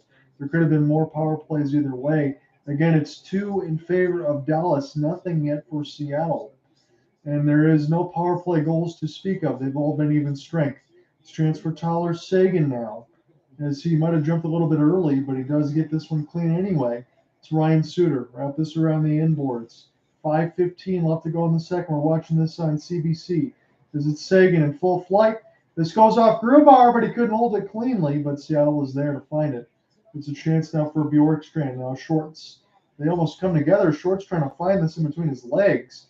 And this is slipped down the ice here for Vince Dunn. Vince Dunn from the St. Louis Blues, again, now picked up by Seattle. He's been absolutely excellent on that side. He's going to get himself a large payday when it's all said and done because he's a free agent at the end of the year. 4:45 left to go in the second. It's Robo now off the sauce rather beautifully, but this does get intercepted by Jamie Alexiak. He's been off the push. He's been up there a lot, kind of looking like the other end for Nikita Zadorov with the Calgary Flames. He's always had that push. Did Alexiak. He wants to get in the offensive end and make a play as the shots are now 23-12. Seattle, they've certainly come to life a little bit since that Cartier goal, but Dallas still up 2-1. All the goals have come from this second period, all 3 of them. And near the right side dot, Donov looking for a short side snipe. He tried to kiss that right side crossbar, but he didn't hit it. As this goes back now for Bjorkstrand. Alexiak will take a look at it as, is this another one against Susie or Borgen? And this is going to be another power play here for Dallas. Seattle yet to get one, and that was just not a good play for Borgen on that end. And we'll take a look at it. So they're showing Roope Hintz, and he's in full flight into the right side dot. He tried to let a shot go. Larsson bodied him up. And then as we pick back around, yeah, that's a clothesline almost against Donov and Will Borgen. So Will Borgen's going to call for a hold. So in between the defensive side, you got 2 against Susie and you got 1 against Borgen. They've not been sharp on that end, and Dallas will get their 3rd power play of the game. So Seattle, they don't have one just yet. You got to think the next call is going to be theirs if you're a little bit superstitious on that end. But these are all the ones that the Zebras have had to call, even though I think they're probably one that have been missed on both ends. There's Wenberg now against Jimmy Benn. Jimmy Benn has been put on a clinic on that end, but he can't win this one. But he might get to it first as he wipes out one of these Seattle players. There's Wenberg that got taken down. And this will allow Joe Pavelski get this one in tight now behind the net. Dallas, they look pretty good on their power plays, although they haven't scored. It's a chance now for Robertson. Left side down, Heiskanen going to let it go. Dallas into the traffic, and this will fall right back to Turbo. And he will safely flip this one down the ice. As Grubauer take a look at it with 3:35 left to go in the second. Dallas on the 3rd power play. Got a minute 25 left to go on this one. So Dallas now with Joe Pavelski near the right wing side. He'll play a drop pass as Robertson will try to come in and help. Pavelski with it now, but this will fall right back to Seattle. and they'll safely flip it down the ice. Andre will take a look at it. He'll slow it down with the goal stick. And Dallas's power play, their third, will be down to a minute 5. Pavelski. And behind the backhand, he gains the entry now. And up the sauce, he's trying to find it for Seguin. And this is nicely settled down. Driving toward the net. Another rebound. Scores! Dallas. Joe Pavelski. He's a man possessed. 3-1 Dallas. Grubauer didn't have rebound control. And Pavelski, with his 5th of the series, makes it 3-1 Stars.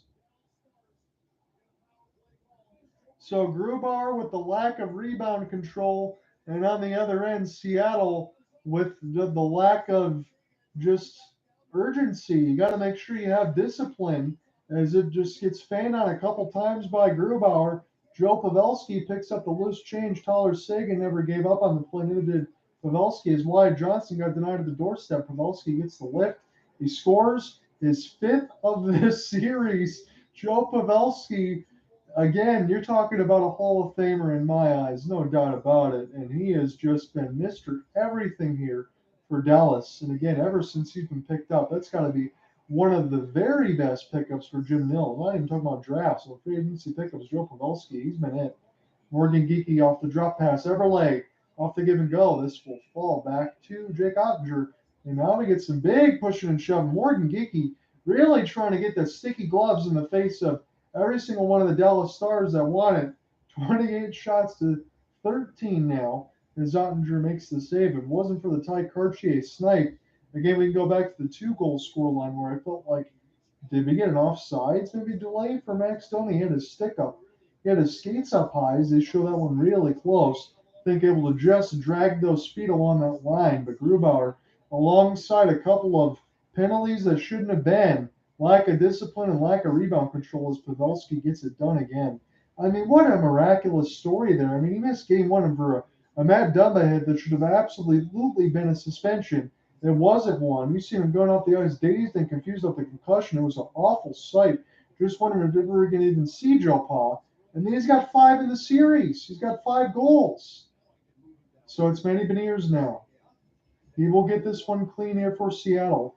As they'll play it across Vince Dunn into the traffic. Big save by Ottinger as the rebound gets brushed right to the Stars.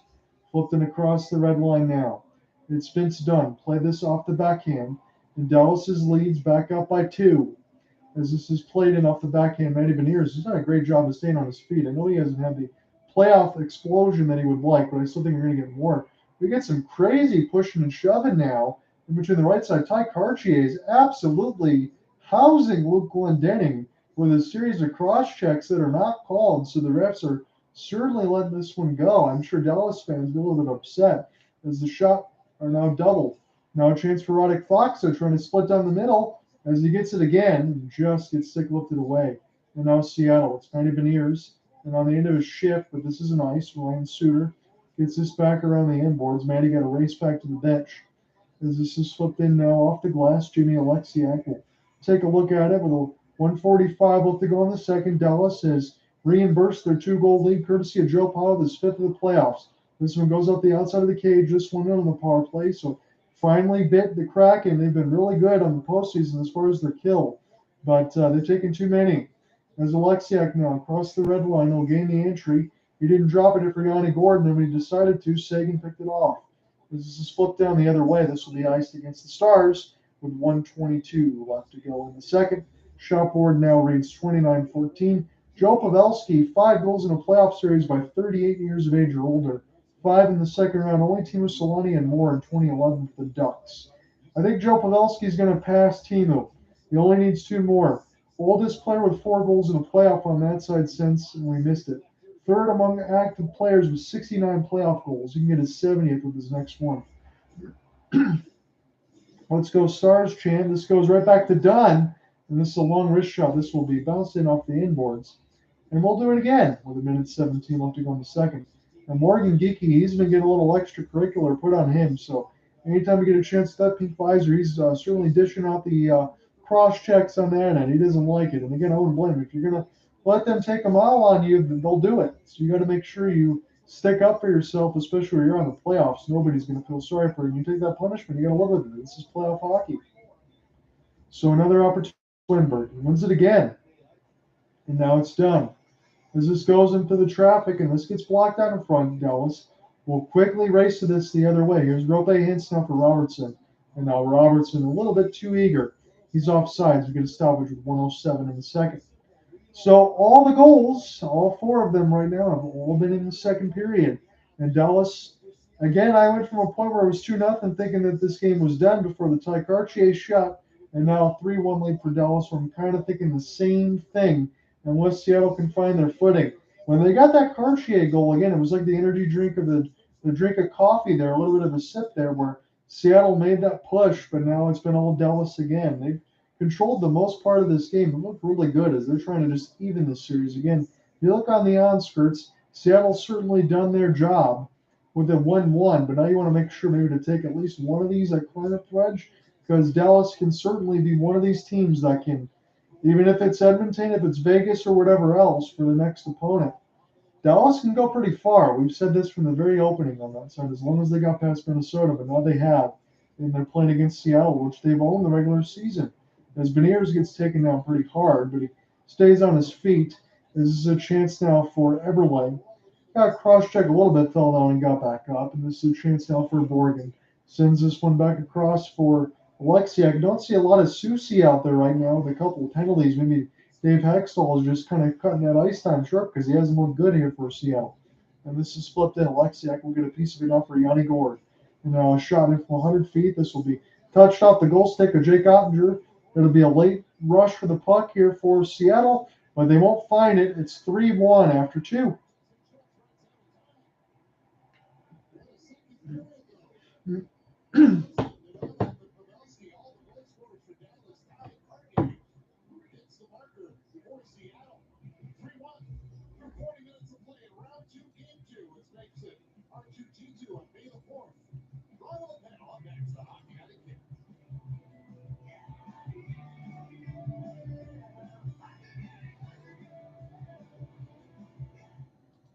Get closer to hockey with the NHL app. Closer to the games you know and need. Closer to all the games, all the time. Get closer to everything you love with the NHL app. Chevrolet Silverado Factory Lifted Trucks. Where will they take you?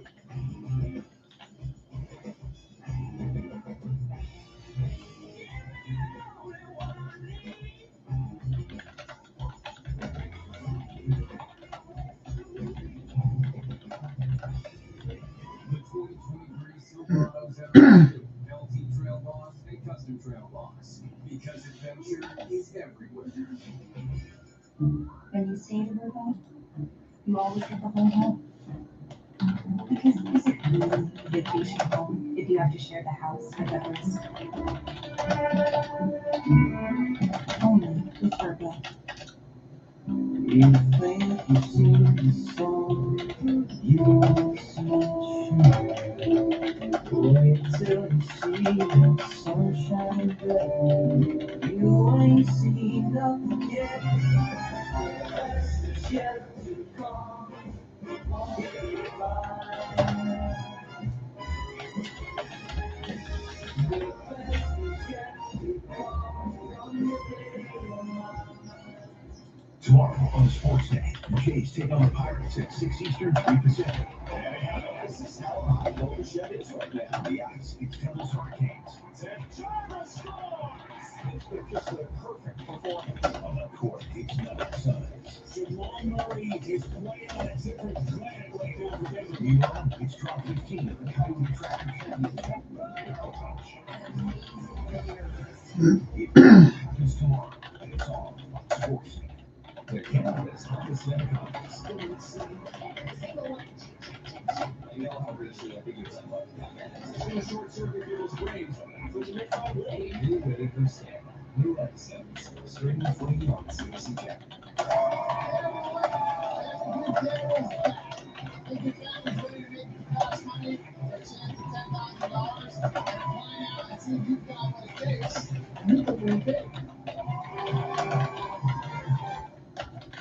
With the Making the greatest fan flows into the first ever Hockey Hair Hall of Fame and giving you a chance to win great prizes. So be like NHL superstar Jack Hughes and get a cut of Great Clips. Then show your flow at greatclips.com/hockeyhair.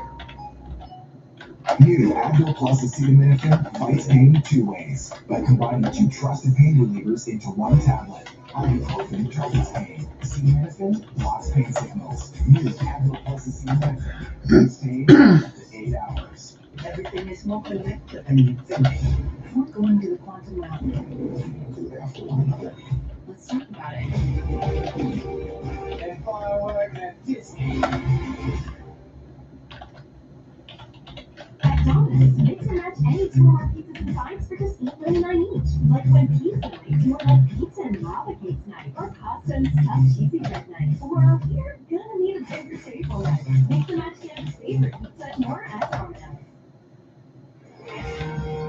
Welcome to the second intermission and our continuing coverage of the Stanley Cup playoffs. Kevin Kelly and Elliott 3-1 the Dallas Stars after 40 minutes of play, and John Barton and Kelly X-ray vision. I think you saw it going too, which is really amazing as Donov put on a show. Well, it's a sport playoff goal, so what a great pickup by Dallas, getting him from Montreal. But take a look at this footwork. By the way, it's a great breakout by Dallas, and then Jamie Benn with a perfect take pass at full speed. Now, look at that inside-outside move by Donov, and Larsson gets... So we'll just give you a quick reset of the second period. John with you with the solo call. This is game 2 of the Western Conference semifinals. In Seattle, it was 0-0 after 1, but it seemed like Dallas was getting a little bit of that press, especially toward the power play side that was giving up. Carson Soucy took a couple of bad penalties. And in the second period, it was 3:43. Wyatt Johnston scores on a rolling puck against Phil Grubauer. He doesn't have the rebound control, as Dallas has been all over Seattle to start that second period. Soucy took another penalty as Kraken couldn't get in the offensive end, and it's been quite a turnaround from game 1 when it was goals all over the place. Evgeny Dadonov was breaking down the right side of the boards at 9:06, and he scored off the wraparound as Seattle was down 0-2. It looked like they were starting to get buried, but just a couple minutes later, Ty Cartier got a monster hit on the defensive end. And off a breakout pass from Vince Dunn, he sniped a shot barred down off the blocker of Ottinger, and Seattle had life. 2-1, they started to get some chances. And Ottinger, he could have maybe given up an extra to get this within 1, but no, Dallas got another power play. As Will Borden got called for a hold on getting to Donov. It was careless. It pretty much took him down on that end. And Pavelski finally scored in this game, I should say. He got his 5th of the playoffs with 16:57. As Wyatt Johnston got the puck taken from him, Pavelski lifted it in tight near the left side dot. And Dallas once again looks to be in complete control. The shots are 30-14. The hits are 32-25 for Seattle, but the face-offs, my goodness, we know that Seattle's in a very good offensive zone, defensive zone, or neutral zone face-off team. In this game, they're getting bombarded. And again, you got Pavelski and Benn on that end. 27-12 on draws, 69% to just 38. As it's been all Dallas here in game 2. They got a 3-1 lead. That's been all of your goals. There have been no goals in the first period. As far as the rest of everything else, we will give you a reset one more time before I take a break on that side, and then we get into the third period. But it was a 3-2 victory for Florida over Toronto. Again, it started out very well for the Maple Leafs. It was Alexander Kerfoot and Ryan O'Reilly between 2:20 and 5:10 on the score clock, respectively. Kerfoot with the second from Shannon Morgan Riley, and then Ryan O'Reilly from Mitch Marner and Austin Matthews. Antoine Lindell made sure that Florida didn't go down 2-0 in the first. He scored his first plus from Sam Reinhart, and then it was all Florida in the second. Alexander Barkov with his second from Anthony Duclair, and Gustav Forsling his second from Matthew Tkachuk and Lindell. And Barkov and Forsling in the second period scored in 19 seconds and 1:06. It was a third period that had Toronto have all sorts of the action all over Sergei Bobrovsky, but he played about as good as you could ask a goaltender to play. He stopped 35 out of 37 as Florida got the comeback win down 2-0. And Ilya Samsonov stopped 26 out of 29 for an .897 percentage. And now you're going to get to go back to FLA Live Arena on Sunday night, and this is going to be some off time. And if you're Toronto, you got to look in the mirror. For all the fans, I know the players aren't going to think that way, but for all the fans that were screaming that we want Florida, I don't know about that, because Florida was down 3-1 in the season series against the best regular season of all time in Boston. Now they've won 5 straight playoff games, and they got Toronto a whole 2-0. I think the best you could hope for if you're the Maple Leafs. Again, you're listening to a broadcaster from Detroit, Michigan on that side. But if you're a Maple Leafs fan, I think the best you can hope for is a series win in 7. I don't think you're going to sweep the Panthers in 4 straight games to take in 6. I think you're going to at least go 7. And you don't really have many more times where you can miss the mark. Taking a look at the NBA scoreboard, just one game. And I'm glad we didn't cover this one because there is a propensity of having some blowouts. Again, we had the 41-point blowout between the Celtics and the Sixers the other day. Now, this is a huge blowout the other way for the Warriors over the Lakers. So, we want to cover a game that's a little more close. This game kind of feels that way in there for Dallas, but 127-98, Golden State all over the Lakers. They're going to even this one up. Klay Thompson, 11 of 18 for 30, 8 of 11 from deep, as they're shooting 21 for 40 on that end. Lakers aren't shooting too bad from 3, 10 of 32, so you thought that would be worse. No, it's been better on that end. But they're just not getting the same production from Anthony Davis. 33 points, 11 points on 5 of 11 shooting. That's a big reason why they're losing. LeBron James the other way. Again, 23, 7 and 7 with a steal. He's been excellent, but the Lakers are getting the barn doors blown off with 3:06 in the fourth. They're getting housed. For me, we do have a history of getting better as series goes on. But if you want to win a series, take a short break. I'll be right back. Or didn't win game 1, there's opportunities to get better. And I think the team that adjusts and continues to improve is the one that's going to win the series. As I said, though we didn't think yesterday was our best game, we still found a way to score 4 goals on their goaltender. We still found a way to score 4 goals on their team. Those are positives. It's clear to me where the areas that have to be cleaned up are. We've done it before. We've done it a week ago. We know how it feels. We know what needs to be done, and it's just our job to execute. And it wouldn't be a series if coaches didn't use their off days to affect the officials. Vegas coach Bruce Cassidy points to the abuse he feels Mark Stone's back is taking in front of the Oilers. That we showed a good video of it in the first intermission of Game 1. While he does credit Mark Stone for fighting through the pain, he does say maybe we'll get a call to go our way. Thank you, Sean. That's coming up Saturday night, coast to coast. Poncho and Lefty living together out of kindness, I suppose. Get closer to hockey with the NHL app. Closer to the names you know and need to know. Closer to all the games all the time. Download the NHL app today. So just taking a short break, everybody here. Just conserve the pipes because it's a solo assignment here for me tonight. So a solo assignment for me tonight, but we will be back on Sunday. If I do get Cooper Hopkins here with me per usual, it will be a Game 3 for Seattle and Dallas.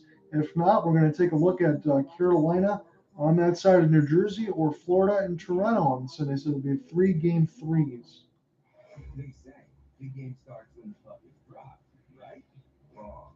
NHL Free Play, presented by Bet99.ca, is the game before the game. It's the free-to-play daily NHL pick'em game. So how's it work? Every day before the puck is dropped, answer up to 10 questions and earn points towards daily, weekly, monthly, and yearly. Doesn't look like this will be the game that goes into OT unless Seattle finds something that they normally have not, especially in this game. I mean, throughout the entire playoff series, they've been scoring first. They scored first in all 7 games against the Avalanche. But this is the one game that Dallas has played right now in Game 2, as we're really still early into the series, where they've kind of put the clamps down on the Seattle Kraken. And we haven't really seen the clamps put down on them. We've seen Seattle do that in Game 7 against Colorado with a 2-1 victory. But right now, with 3-1 Dallas lead. And Ty Kartye got Seattle within 1 at a point. This feels like a game that's been all Dallas, and that's good for them on that side because they own the season series, which they won all 3 games. Seattle went 0-2-1 in the regular season.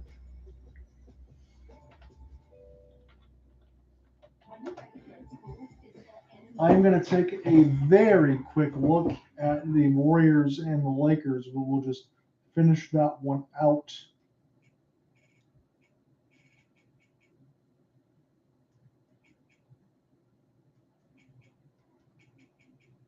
This game must be on ESPN tonight. I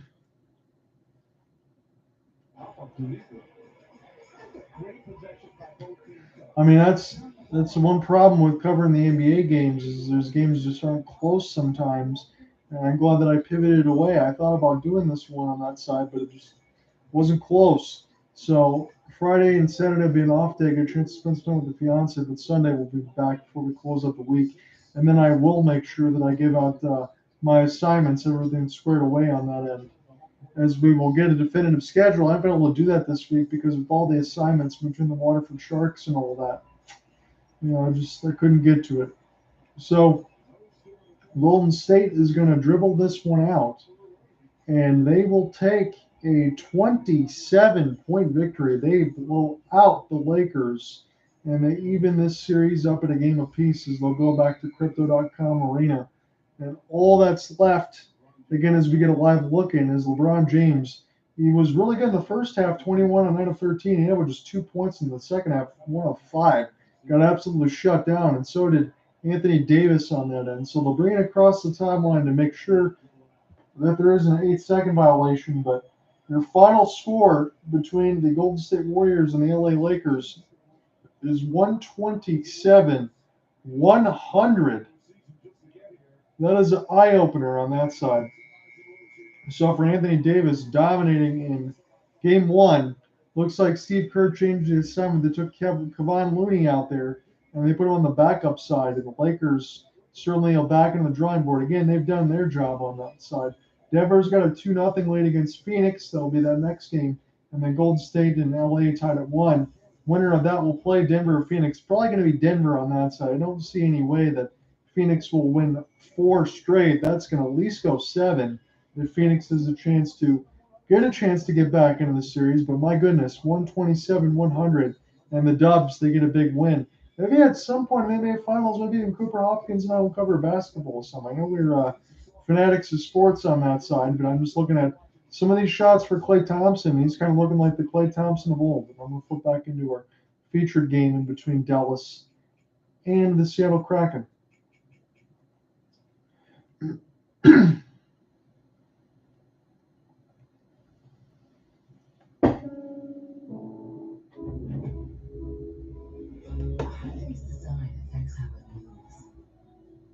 And how we move Wyatt.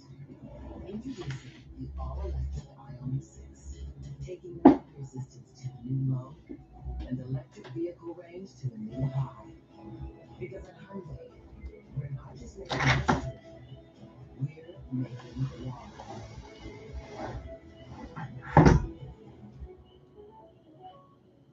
Representation matters. When communities and people see themselves reflected up on the screens, they move from the margins to the forefront. It is an inspiring and very powerful moment for them, and it gives them hope, and it gives them a voice. When they give people a voice, other people start listening, and when people start listening, things start to change.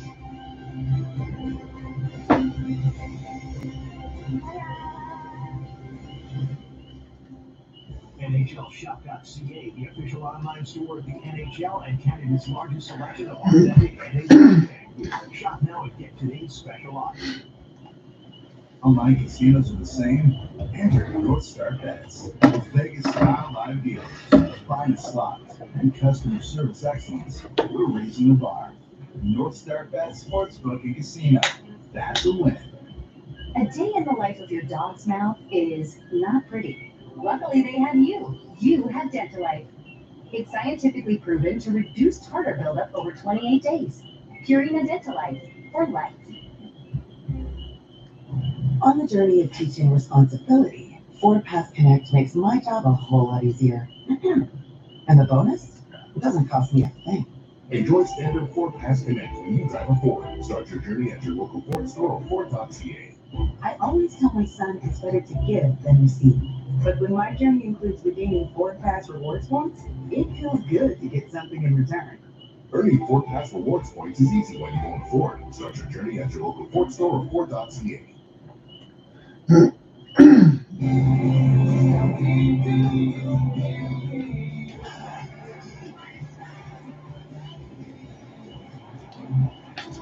Well, we're going to see, folks. Again, it was a 27-point game in between the Golden State Warriors and LA Lakers, 127-100.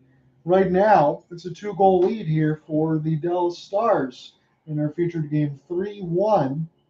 As we get into the third period, we're going to see if Seattle makes any sort of press. They had a little bit after the Ty Cartier goal, but it's been all Dallas, and it's been very in control as far as the shots on goal, limiting opportunities.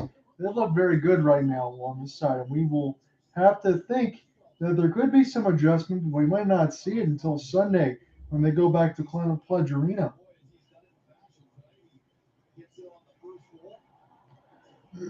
So we're just taking a look at the highlights in between CBC and Sportsnet.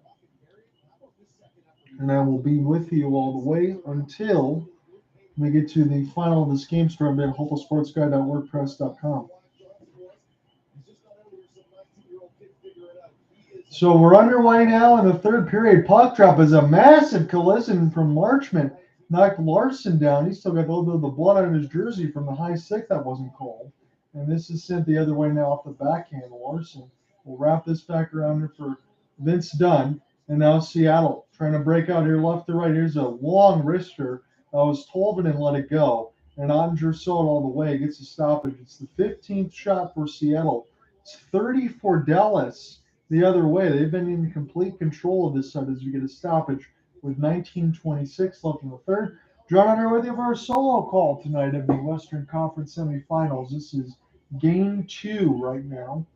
It is 30 shots to 15. Dallas scored 3. Seattle's got 1. All of the goals have been in the second period so far, but we're just underway in the final 20 minutes of regulation. That's what it looks like it's going to be. Matty Beniers on the off wing. They're going to let Eberle take this one. Eberle against Benn. Again, Jamie Benn has been absolutely dominant on that side. So wanted to just get another look, but it doesn't matter. Benn wins this one clean against Eberle. Flipped it down the ice. Lindell nicely here for Benn. They stay on sides. Stick lift there by Jordan Eberle as many Beniers. We'll get this back to the defense. And here's a long pass. This will be picked up. This goes off the outside of the cage, and this is going to allow Seattle to wrap this back around. It's Matty. As we'll take a look at it, but Eberle's clear goes a little bit too far. And now this goes back across the Brazen D. We're in Big D right now in Game 2 in American Airlines Center. John Hunter with him the call. We're getting the CBC Sportsnet feed. As this is sent back here for Beniers. Beniers now for Eberle. As they'll drop it. Matty Beniers into the right side wall. Patient. Settle back across, and this is Captain rebound opportunity. Got shot wide and toward the left side of the dot. It was a chance for Jaden Schultz as Tolvanen gets taken off the puck. And now here comes Dallas the other way, right to left in the victory gleam with the black pants. As this is dropped for Wyatt Johnston, trying to be recollected by Roope Hintz. We'll just wrap this around the embankment as this goes now here for Donato. Here's a long outstretched pass. Good stick lift the other way against Morgan Geeky. And now be found here by Miller. Picked up now off the backhand. Sent all the way down the ice where Seattle will find it. Again, they were in the road whites with the black pants inside of the teal. Across the pant legs as Wenberg loses this one. Seguin can't find it near the right side of the boards. And now Wenberg now stuck in near the offensive end as this is trying to be picked up by Seattle. They will stay on sides if they can find this, but this continues to just kill some time. And this is going to be picked up against Seattle at some point where the time is going to run out. It's not going to be their friend as it's 30-15 on shots. 3-1 scoreline for Dallas. They're doing everything they can to make sure that they even this series at a game apiece. And this has been one of the best games I've seen a team play against Seattle in the postseason. Again, the Avalanche had a couple of good ones alongside Game 6 in a 6-2 victory, but Seattle's been completely shut down as far as the opportunities. The regular season went pretty well in favor of Dallas. They were 3-0, as Seattle was 0-2-1. But again, in a full 7-game series, again, the way Seattle's played, you want to think they're going to lock down and play this about as tight as you can. They're not fighting anything here in Game 2. And Dallas is doing a good job shutting them down. Dallas, very much for as good as Seattle is, and I know what the fans will say, but Dallas should be considered the favored team again. And I know Seattle is going to continue to take receipts on anyone else that speaks against that, but it's the truth. Dallas is just good in every single area. They've been top 5 in between power play, penalty kill, goals for, goals against. They can do a little bit of it all. And then when you have the mix in between Joe Pavelski, Roope, Hintz, and Jason Robertson, you're living right. And you're also getting secondary goal scoring. And the 20-year-old Wyatt Johnston's look good, but only be matched on the other end for the single goal for the 22-year-old Ty Cartier of the Coachella Firebirds. So Jamie Benn with an offensive zone draw. This is won by Seattle off of the stick lift. And this will be sent back down here for Carson Soucy. This will be iced. So Carson Soucy has had a game that he would like to forget, as Lindbergh going to have to take this draw one more time. And then we'll send it back down. Peter DeBoer, he just keeps looking up at the clock right now, a little bit of nonchalant as far as his facial expressions, as you got the captaincy back out there. Now they're moving Yanni Gourde to go ahead and take this draw against the captaincy and Jamie Benn. About 16 minutes left to go here in this third thereabouts. 29-13 on the faceoffs as Benn wins this cleanly again. And now it's Heiskanen. We'll shoot this off the outside of the cage as Bjorkstrand gets taken off the puck. Picked up now by Seattle on their own end as they'll lift it across the left side faceoff dot. And now this will be dumped in by Jamie Alexiak. He's been on the edge of this check here all the time. Even though he's a defenseman, he's playing like a forward, and he's laying it in the zone quite a bit. So he wants to do that against his former team, where he sees something someone else doesn't. This is sent back by Yanni Donov. He's got a goal in this game. As Jason Robertson just gets this sticked away, and he'll shovel this around the end boards off the slap shot clear. But this will fall to Seattle. With 16:20 left to go in the third. John, they're with you on the solo call tonight at the Western Conference semifinals. It's the fourth line for Dave Hakstol's squad with Daniel Sprong. When he gets taken off the puck, this gets sent down the ice. This will be against Dallas. They can't change, and they get a stoppage with 16:13 in the third. So Brandon Tanev, you get a chance to look at Turbo. You get a chance to look at Mason Marchman on the other side of the Sportsnet feed. And they're mentioning a lot of this for Dallas. There's no wasted energy. There's no shenanigans between these two teams that he throws out there. There's not been a lot of pushing and shoving or extracurricular. They know the business at hand. It's Seguin against Beniers. And Beniers can't win it because this goes to Seguin. Again, it was a 66% advantage that he would win. And it's sent back here. That's courtesy of Amazon Web Services. After writing down for Adam Larsson. This is sent it out toward the right side dock, and Dallas find it. No. This goes to Seattle. They're able to circumvent the danger here. As Eberle will dump it in near the left side of the red line. And nicely played by Vince Dunn, as he knew where the puck was going to bounce, but they can't hold the offensive end. Roope Hintz will wrap this around in an open area, and Matty Beniers will go back to collect, try to play this off the forehand, gain the entry into the neutral zone with the help of Jordan Eberle. Thought he was going to take a back pass. Instead, he's going to have to recollect this off the window. Still keeps this in, alive off the stick check. And off a diving play, it's a 2-on-1 for Dallas. Here's a chance for Glendening. And he fires a 5-hole shot that is held by Grubauer. He could have had the pass across, but looked like what he saw. He took the shot, and it's saved by Grubauer. So Jordan Eberle, he was trying to make a combination play with Matty Beniers, and he passed it a little bit too hard off the right side wall into a 2-on-1 with Foxa. But Glendening elected to take it himself, and Grubauer so all the way and closed the 5-hole. So once this game is done, again, as we said, we will give you a complete coverage of hopelesssportsguide.wordpress.com, and then I will be back on Sunday for an assignment before we close out the week. This goes to Miller. There's a long slap shot that goes in off the end of the netting, bounces back on a play, and we will get a stoppage, an offensive zone draw. With 15:15 left to go in this third, the way this game has been played, I'd be shocked at this point if there would be extra time as far as the OT, but you never know. At least this game is closer than the Golden State Warriors and the LA Lakers. It was 127-100. Again, that was a good pivot on my end as far as assignments, because that would have been an absolute snoozer on that end. It's kind of like it was in between the Celtics and the 76ers the other day. It was almost a 41-point blowout. Sent back down the ice again against Dallas, and we will do it one more time in the offensive end as Will Borgen touches up on the hybrid icing. The shots are 31-16 in favor of Dallas. Again, John, you're with you on the solo call. We are getting the CBC Sportsnet coverage tonight with 14:56 left to go in the third. Luke Glendening on the fourth line set against the third line. Yanni Gourde will get set to take it. He can't win it, but this will be kept in here by Seattle. We'll try to wrap this around the inboard. Seattle can't locate the puck. It was right behind a couple of skate blades. Just couldn't turn around. And Tolvanen almost lost it. Colin Miller was trying to break right down the middle, but here's Olli Tolvanen as he can't find Gourde. There's a stretch pass for Max Domi. He's by himself on a 1-on-3. Grubauer will swallow it up right in the stomach, get the stoppage with 14:33 in the third. Shot board is 2-1, 32-16 on that side. And it's been all the face-offs on the other end for Dallas, as you would expect. We talked about Seattle and their draws. They are third worst in the NHL as far as that. They are not good in the face-off circle nonetheless. And when you have Benn and when you have Pavelski, and even Tyler Seguin, who's a known centerman on that end, they have the distinct advantage over everybody that Seattle has. It's a chance for Domi. This is one off a stick lift, recollected by Domi. This is brought back around for Mason Marchment. Marchment, patient in behind the office of Grubauer, is holding on the butterfly now on the stand-up.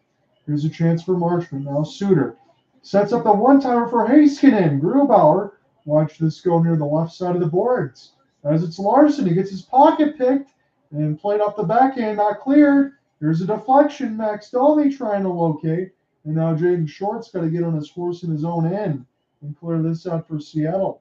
As Larsson will find it, flip it down from about 100 feet, get into the neutral zone now and get in the offensive end. Jaden Short's off the backhand. Short's now on the high slot, settled down for Dunn. Here comes the bomb. This goes off the outside of the cage for Daniel Sprong. Will this fall to Dunn? Yes, it will. They've mixed out Borgen with Dunn. Short centered it out in front. Another opportunity. That one goes wide. This will stay live. Now there's a chance for Borgen with a long chance, and this goes off the stomach of Ottinger. This will stay with Seattle. They've sustained some pressure, did Dallas. This won't be far enough for icing, as Will Borgen will let his offensive compatriots take a change with 13:15 left to go in the third. Will Borgen with an outstretched pass. He'll gain it across the red line. Morgan Geekie alongside Ryan Donato. Donato trying to finish his check against Glendening. As this is flipped in, it'll be iced one more time against Dallas. It's the third time they've done so in over 3 minutes of action. We have 13:05 left to go in regulation. Heiskanen was set up. It was blocked by Donato. And then on the other end, Will Borgen had some chances to let one fly at 92 miles an hour. That was nicely saved by the stomach of Jake Ottinger. Matty Beniers back out there, the first line alongside Ty Cartier and Jordan Eberle. 13:05 in the third. John, I'm there with you. As Beniers wins it clean. This one will go back across the wall. Beniers looking for a deflection. As this goes just wide, Jimmy Benn gets taken out. He gets doubled there by Beniers. Cartier trying to locate near the right side. Down center, out in front. Oh, and hit the left side of the crossbar. And staying out. What a setup there for Seattle. But the best friend bailed him out for Roger. Beniers canceled off the outside of the wall. Seattle that close from making it a 3-2 game. And the high slot Eberle had it bounce off his skates. Now Justin Schultz mixed in with the second line of defense for Dave Hakstol's squad. Schultz will take a look at it for Eberle, try to center it out, but this goes right to Dallas. And they'll flip it down the ice. Seattle came that close from making it a 3-2 game. That first line with Eberle and on the side of Cartier and Matty Beniers, in between a 20-year-old to 22-year-old. They are young, and they could be the future here for Seattle. Oliver Bjorkstrand plays it off the backhand. He gets canceled off the left side of the window, taken down as Dallas will flip this up. We're getting very close here to the halfway marker of this third period. John, I'm with you on the play-by-play tonight for solo assignment, as we've done a little pivot here, and I will be back with you on Sunday. Complete game coverage will be hopelesssportsguy.wordpress.com. As this is in across the red line now. Larsson will get it down. Oliver Bjorkstrand wants the back pass. As this is Sauce, but this will go right to the victory green. And now Robo. Hands it now for Hintz to the right side. Here comes a long wrister. This one bounces up in the netting. Now play. 11:29 left to go in the third. We will take a commercial break. Dallas still up by 2. And the first line came that close, just off the outside of the post. And it got Ottinger moving, but it goes off the bar. Matty Beniers, he had his hand in the air. He was celebrating, but not to be.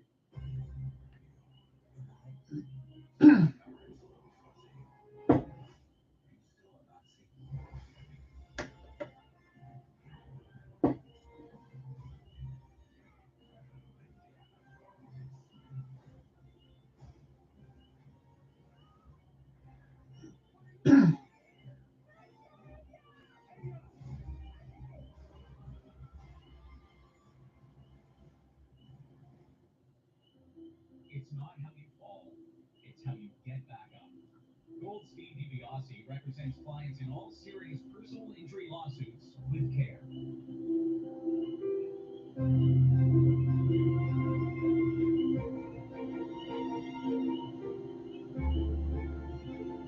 Trusted relationships through the entire legal process. Goldstein DiBiase. Call us first. 519-253-5242. So if you want to watch the National during the hockey playoffs, but where is it? You can find it on CBC Gem, CBC News Network starting at 9, or on the CBC News app. The National, Canada's newscast, here for you during the hockey playoffs. It's a once-in-a-lifetime event. Join the Adrian Arsenault and Yanni Mansing for the coronation of King Charles III, live from London, Saturday at 4 a.m. Eastern on CBC, CBC News Network, and CBC Gem. Well, the top performer is brought to you by the next generation GMC Canyon AT4X, the official vehicle of Nowhere. We have had just a little bit of everything tonight. Top performances all around. A great game. Fans glued, except that guy reading a book in this game. The action will continue. Everyone losing their mind.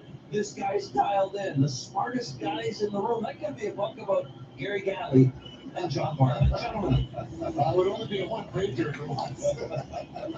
So very interested on that side. They're showing a Stars fan, or Rippy Smith isn't even a hockey fan. It's the plug who was reading a book, and during the NHL playoffs on that side, I find that very hard to believe, considering somebody, even if you didn't pay for a ticket, you're paying $500 just in to see. Why are you reading a book? As this is sent the other way, that's a true story. As this is picked up off the backhand. Domi now toward the right side. This gets blocked. Seattle, they're stuck in their own end. Here's a chance for Domi. He lost it off the toe drag, and now Morgan Geekie will collect. And across the red line, Seattle running out of time. They're getting to the halfway marker. As Shorts fires this one in the netting, and we get a stoppage with 11:30 left to go in this third. John here with you for a solo assignment here today. This is the Seattle Kraken and the Dallas Stars. And I was showing this to the Stars, even the series in between the votes. Only 3 of them, but all of you said no. And we're all Kraken fans on that end, but certainly doesn't look that way right now. This has been one of the better games that Dallas has played throughout the postseason. They've absolutely shut down Seattle. So Matty Beniers going to try to win a key draw, and this will go back to Dallas. It almost hits Ottinger in the right side pad as this is flipping up now across the blue line, and this gets iced. 10:52 left to go in the third. This Heiskanen will touch up. 35 shots to 22. And again, they're still talking about that fan. They're showing him up into the Dallas crowd. They're showing some else. He was reading a book in the middle of this game in game 2 on Sportsnet side. I don't know if they show that on ESPN, but I just can't believe it. He's in a plain white shirt reading the smartest man in the world book on that side.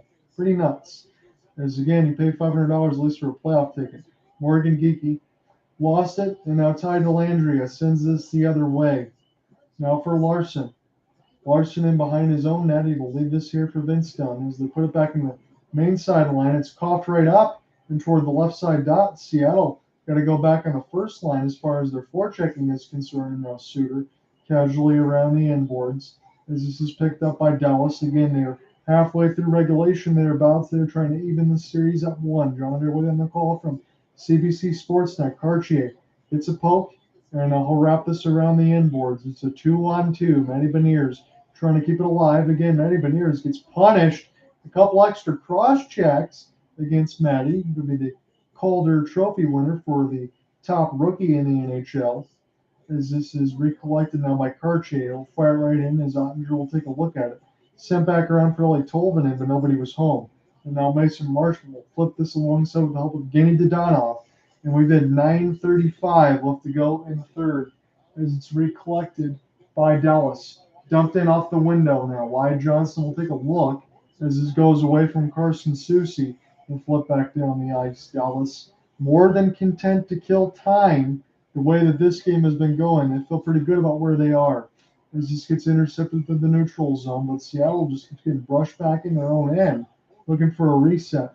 Oregon now will give it back to the defensive partner and Jamie Alexiak. Alexiak patient as he drops it here for Will Borgen. Off the outstretched pass.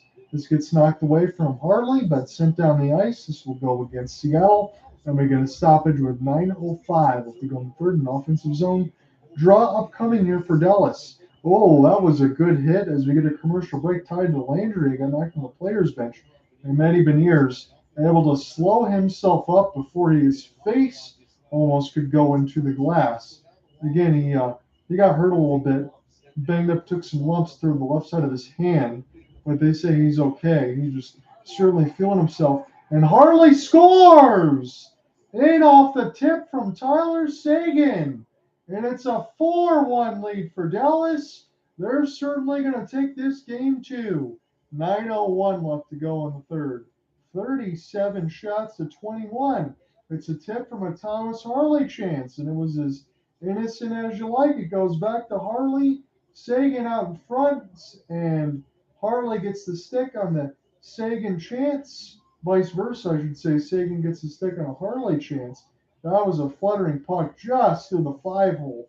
I mean, there wasn't any room to maybe put a paper clip underneath there, but Grubauer didn't close it, and it's a 4-1 lead for Dallas. So now it's another face-off win, but Seattle looks to push this the other way. I would think for Seattle, you might want to take this game and flush it down the toilet, but also at the same time, as Sig gets his fifth of the postseason, you really have to get some extra face-off practice. You know this team's not very good at draws if you're Seattle. And you also got to make sure that even though Seattle didn't draw any penalties in this game, you got to stop taking them. You gave Dallas a lot of momentum and opportunities if you're Seattle. You just didn't get to your game in this one. As Geeky will fire it right on purposely wide, and this will go back down the end boards across the red line. There's a chance now Wenberg will gain it, flip it in, and Ottinger will send this back around the end boards. Where Dallas now all of a sudden, they had a 2-goal lead. It was comfortable. A 3-goal lead. They're going to feel very good about this one. As fourth line here for Peter DeBoer and Ty Dellandrea. Send this around for Schultz. Kept in now. As Eberle couldn't find it, and Fox will fire it at the net, but he fires it wide. Ty Cartier plays this in off the backhand. A chance for Matty Beniers as he's back out there. He was holding on the right hand, but he got stung a little bit. As this goes in across the red line, a good active stick check. He'll knock it away from Ty. And the Glendening. Before this will fall back here for Carson Soucy in around the end boards here. Dallas will locate it with Radek Fox. So they got the fourth line side. Now they've mixed it with Wyatt Johnston. So some of the youngsters and some of the elder statesmen will get some time as they're going to abbreviate some of that for the top line. They got a 3-goal lead. As it's wrapped back around for Evgeny Dadonov. Now Benn here for Evgeny as he gets us near the left side of the red line. And now Larsson will take a look at it. He'll race for it. This bounces in between. This will allow Dadonov to pick it up. He tries to shoot it short side. This goes with the stick of Grubauer. And recollected now as Schultz gets taken down. Harley will watch this one get past him as Oliver Bjorkstrand try to get on his horse. Sail down 3 goals, and they only got 6:55 left to work. As this is picked up by Dadonov. Nicely played. And this will get Dallas. And this will get upended. This will be the first penalty against Dallas, and Seattle will get their first power play, go to a commercial break. 6:52 in the third. They got to go right now, and they get an opportunity. We'll see what happens.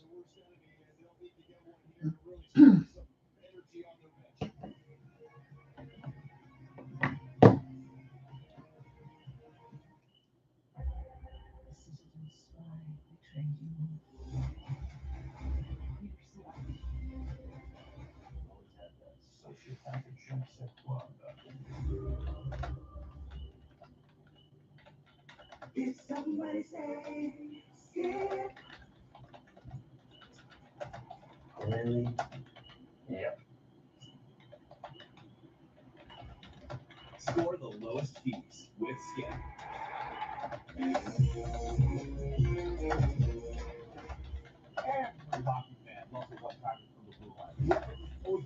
The crazy thing is, DraftKings Sportsbook is giving you a reason to love them even more. There's so many ways to get closer to the game, like seeing game parlays, up lines, money lines, and more. And you can do it anytime, anywhere in Ontario. Scan the QR code to download the DraftKings Sportsbook app and get in on the playoffs action with an official sports betting partner of the NHL. Are you coming after me? We lawmen and judges. They have taken our great city and sunk it in the ivies of sin. The unspoken rule of a monarchy is don't share outside transit. The rivalry he would want. He's such a good storyteller and such a beautiful lyricist. I was great to be able to trade some. Gordon was Canadiana. Gordon Lightfoot, If You Could Read My Mind. Stream free on CBC Gem. Well, it's just paying your respects. It's the respect of the opponent and what the opponent can do for you. So they're showing Matty Beniers. He gets upended big time as he fell to the ice hard, and then Matty Beniers gets pounded by Hakanpää. He's had a rough game on that side, and then he gets upended the other way by Hakanpää again. Again, I'm wearing this jersey for Matty Beniers. It's my guy from the Michigan side of it, and he's getting roughed up a little bit, but he's paying that price on that end. He knows he's good, but you're gonna face some pressure here, and he's certainly up against it. So Bjorkstrand, he got tripped by Thomas Hartley, and this is the absolute last chance right now, as far as I'm concerned, for Seattle to make anything happen with 6:30 left to go in the third. Again, the only other time that Matty Beniers even missed time was off the hit when he got concussed for a few games. He jumped right back on. But 6:29 left to go in the third. He will win the Calder Trophy for the top rookie. This one is held by Ottinger. Ottinger has hit a pretty easy night on that side. He stopped 21 out of 22. Matty Beniers back out there. And Dallas had 37 shots on goal. They scored 4 times against Grubauer, stopped 33. As this is recollected by Dallas, flipped all the way down the ice. Seattle Kraken is bageled on the road. They're going to be 0 for 11 if they don't score on this one. So they'll be under 10% if they do score right now. So that's got to get up there on that side. As this is recollected, talk about specialty teams between the power play and the kill and face-off. Seattle is really brutal on those ends. They benefit from even strength. And they've given up pretty much 3 on even strength. They've been outscored 3-1, but it's 4-1 right now. As it's recollected now by Lindell. Wrap this around the inboards. Faksa safely gets this one down the ice. And Seattle will go ahead and take their changes as it's down to 50 seconds left to go here on the power play.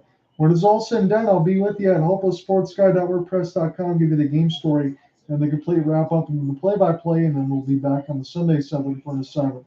If I can be joined by Cooper Hopkins, we will be. If not, we'll take a look at some of the other series. If not, we'll cover Game 3 of this one. As it's Delandria now on the right side of the wall, flipped in, and Grubauer will take a look at it. Seattle's got nothing going, essentially, throughout this game outside of Ty Cartier, a blocker wrister that went bar down and in. It was a beautiful shot. As this is Morgan Geekie. He gets taken out near the right side of the wall. This is just kept in across the neutral zone. Now Bjorkstrand try to find an entry that'd be slap-shotted around the inboards. And now Olli Tolvanen near the left side of the wall. Tolvanen will try to send this back, but Jamie Benn, the captaincy, will intercept it. Put it down the ice, and he can do so because the power play has just expired. Everybody's standing right now at American Airlines Center. They are 4:44 away from evening this series at 1. John here with you on the call. Carson Soucy. And around the inboards as Larsson got to turn back and uncharacteristic turnover. It's Roope Hintz. Now back around the inboard trying to send this around for Seguin. And now Benn. Here's Lindell. Seguin trying to find it off the windmill as they mix the lines in Peter DeBoer's squad. And now Larsson stuck in his own end with 4:15 left to go in the third. It's a chance for Morgan Geekie. He'll gain the entry off the flip, and now he's got to race after the puck alongside Yanni Gourde. Dallas will casually chip this one. And across the neutral zone will be dumped back in across the red line with a slap shot clear. Lindell play this across here for Faksa. And now Cartier missed his hit as Donato will try to go ahead and get some extra contact as this goes back around for Jimmy Alexiak. Again, he spent a long time with the Dallas Stars, and now he was picked up by the Kraken in the expansion draft as it's offsides. 3:44. That one's going to go against Matty Beniers, and we will take another break. And by the time we get back done with it, it looks like Dallas will take a 1-1 series lead. Come right back. Chevrolet Silverado factory lifted trucks. Where will they take you?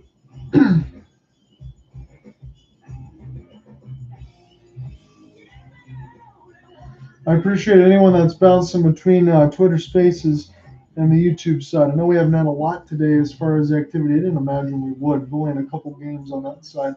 As the rounds will get less and less, there'll be less and less foot traffic. But I will be back on the Sunday side as far as the call. It's either going to be Carolina on that end against New Jersey. It'll be Toronto against the Florida Panthers or Seattle against Dallas in Game 3 sides, all on Sunday. We'll be back Sunday on that side. Tomorrow will be an off day. Saturday I'll spend some time with the fiance, but Sunday I'll be back to close out the week. And then I promise on that end we will get a full schedule, so I'll let you know my assignments. I just haven't been able to do so because we have a lot of games with the Waterford Sharks and all of that. So it just made it hard to get a schedule all buttoned down. But we're underneath 4 minutes left to go here in the third. It's all Dallas with a 4-1 lead. We're going to get set to finish this off when we come back from commercial break.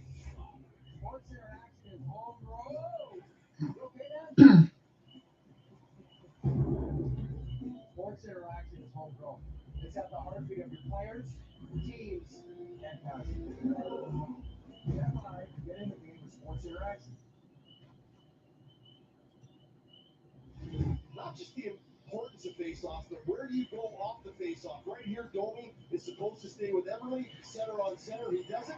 To the back. So I know the CBC side, Sportsnet, that's where we're following along right now, and they're talking about the importance of face-offs. So it hasn't mattered in any zone. In this incident for Seattle, you know them as a regular season team where they're not very good at draws at all. And when they're going up against Seguin, Pavelski, and Benn, that can certainly make life difficult. And it looks like Dallas is going to take a 1-1 series lead. 1-1 series tie, I should say. As this is sent back around now. Picked up off of a stick that was wrapped out of the air. It's a 3-on-2 here. Eberle drives and then scores! Jordan Eberle gets the Kraken within 2. I'm not sure they're going to have enough time left, but they're going to make the score line look a little bit different. And it was just going to the bench was Philip Grubauer, and Seattle makes it a 4-2 game now. So Miro Heiskanen, he flubbed in on the stick clear. I think the stick broke out of his hands. Eberle saw it the whole way, drove in it as fast as it went in and went out.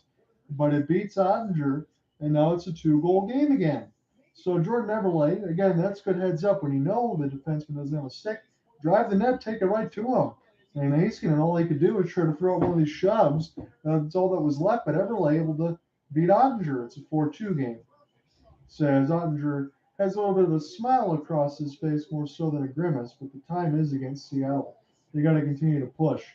3:15 left to go in the third. We will see when the empty net is again. Grubauer will leave, but this will be offsides against Seattle. They've just scored with Eberle.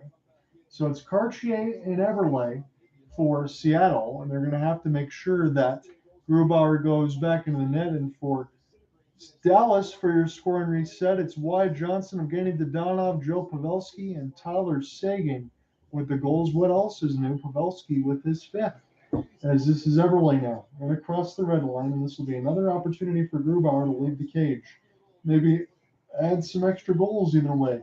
Yanni Gourde, now around the right side down. This will be in the high slot for Schultz. So fire it right on.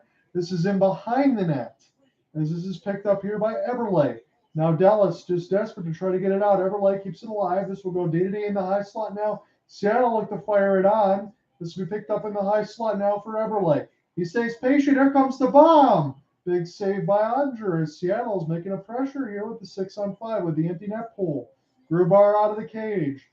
Still in the high slot, it's Justin Schultz near the right side dot. Schultz will get it back up the touch pass here for Eberle now.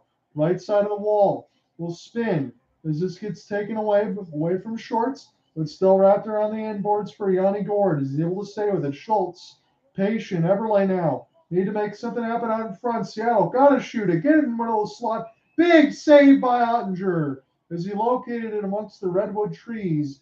And we get a stoppage with 2:08 left in the third. So Jake Ottinger trying to hold strong as much as he can. And some of the best pressure, again, it's without a doubt here, but some of the best pressure for Seattle has come with the extra man as Grubauer is on the goal crease and Ottinger and a couple key saves. And that was a good one there as Schultz could have easily put that one in.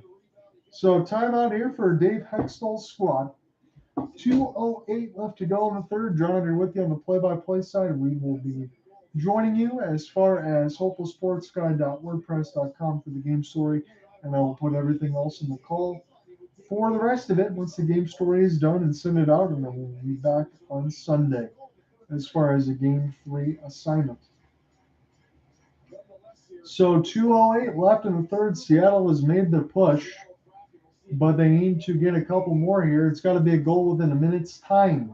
They have 2:08 left. Jordan Eberle has made it a 2-goal game, but Dallas still enjoys a 4-2 lead. So the net is still empty. It's an offensive zone draw here. Daniel Sprong is out there right now for the Seattle Kraken. 37 shots to 24. As Dallas on their feet, waving the towels, it's Luke Glendening, 8 of 12 against Yanni Gourde, 3 of 11, and Glendening wins it clean. Glendening is one of the best face-off men that you got. And this goes out of play, but this will stay into the bench. This should be another draw here in the offensive end for Seattle. As we will take a look with 2:03 left in the third and see what else will take place. As Seattle will do it again. This time they'll win it. Now in the high slot, Seattle with the net pull. It's Schultz. Now for Eberle into the traffic. Big rebound. And Jake Ottinger makes the save with the left pad. As this is spun back around for Yanni Gourde from Eberle. Just keeping it in across the blue line was Schultz. And now Dallas find it in their own end with Miro, Heiskanen shoveling off the backhand. This will take a bounce. Rolling toward the empty net wide. And that will be iced against Dallas. And we will do it again with 1:35 left to go in the third. John Underwood there for a solo call tonight. CBC and Sportsnet is Jake Ottinger with the empty net pull for Seattle. They've had some good pressure. And Ottinger came up large on that side. Daniel Sprong trying to score up the deflection goal in the previous opportunity. And another face-off win. Sprong will find it here for Eberle now. Here comes a slap shot. And this will bounce out in front. And now this will be raced by Schultz with 1:20 left to go in the third. Long outstretched pass for Oliver Bjorkstrand. Send this around the net and chasing after it is Yanni Gourde for Seattle. Now Bjorkstrand wrapped around the net one more time. And a delay of game against Dallas. With 1:11 left in the third, this could essentially be a 6-on-4. And if Seattle can score here within 20 seconds, we could have some big conjecture here as far as what's left. The Zebras are going to deliberate to make sure it's a delay of game. That's what they called on Sportsnet. This is flipped in around. I don't think it was touched by anybody else. Bjorkstrand says it's not. Obviously, Suter is going to differentiate. He wants to make sure that you can keep this thing at least 6-on-5, not 6-on-4.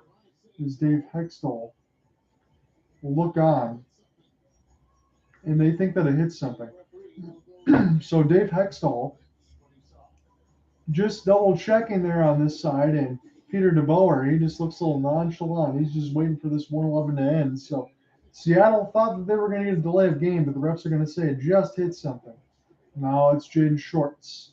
And on the draw against Tyler Seguin. And Seguin wins it clean. Again, Dallas. It has all sorts of puck possession, but it's turned over. This is loose out in front. And this is almost picked up by Bjorkstrand before it's flipped down the ice. And this will be Vince Dunn. He'll find it with 55 seconds left to go in the third. Seattle done a couple goals. Grubauer has vacated the goal crease for about 2.5 minutes. Dallas looking to even this series at 1. They're still up by 2. Can't get the backhanded entry as Seattle. One will have to work their way to the neutral zone. Down to 40 seconds. They'll flip it in and toward the left side of the red line. Sprong will try to finish his check. Bjorkstrand out there trying to make life difficult for Lindell. Lindell just trying to get it out to the right side of the red line. So down to 25 seconds thereabouts here in game 2. Dallas trying to even this series at 1. They're just killing time. And Seattle has the clock running against them as it's still near the right side dot. Dallas finally gets this out. They will chip this into the neutral zone. Played it for Seguin. Down to 10 seconds. Seattle's going to run out of time here. They'll flip this in across the red line. This hits the stick of Jake Ottinger. It's over. Dallas takes a 4-2 win against the Seattle Kraken, and they've evened this best of 7 at a game apiece. We will play Game 3 at Climate Pledge Center, but that's not until Sunday, about 9:45 Eastern. It might be Cooper Hopkins with me on that side, but we will get a Game 3 on Sunday, and I will see you then. Stay tuned for that. Have a good one, everybody. We'll talk to you soon and see you Sunday. Peace. Make sure you get game 2 and then take it on the road where you play well all year. And starting up again in game 3 in Seattle, that will be super exciting in that building in Seattle.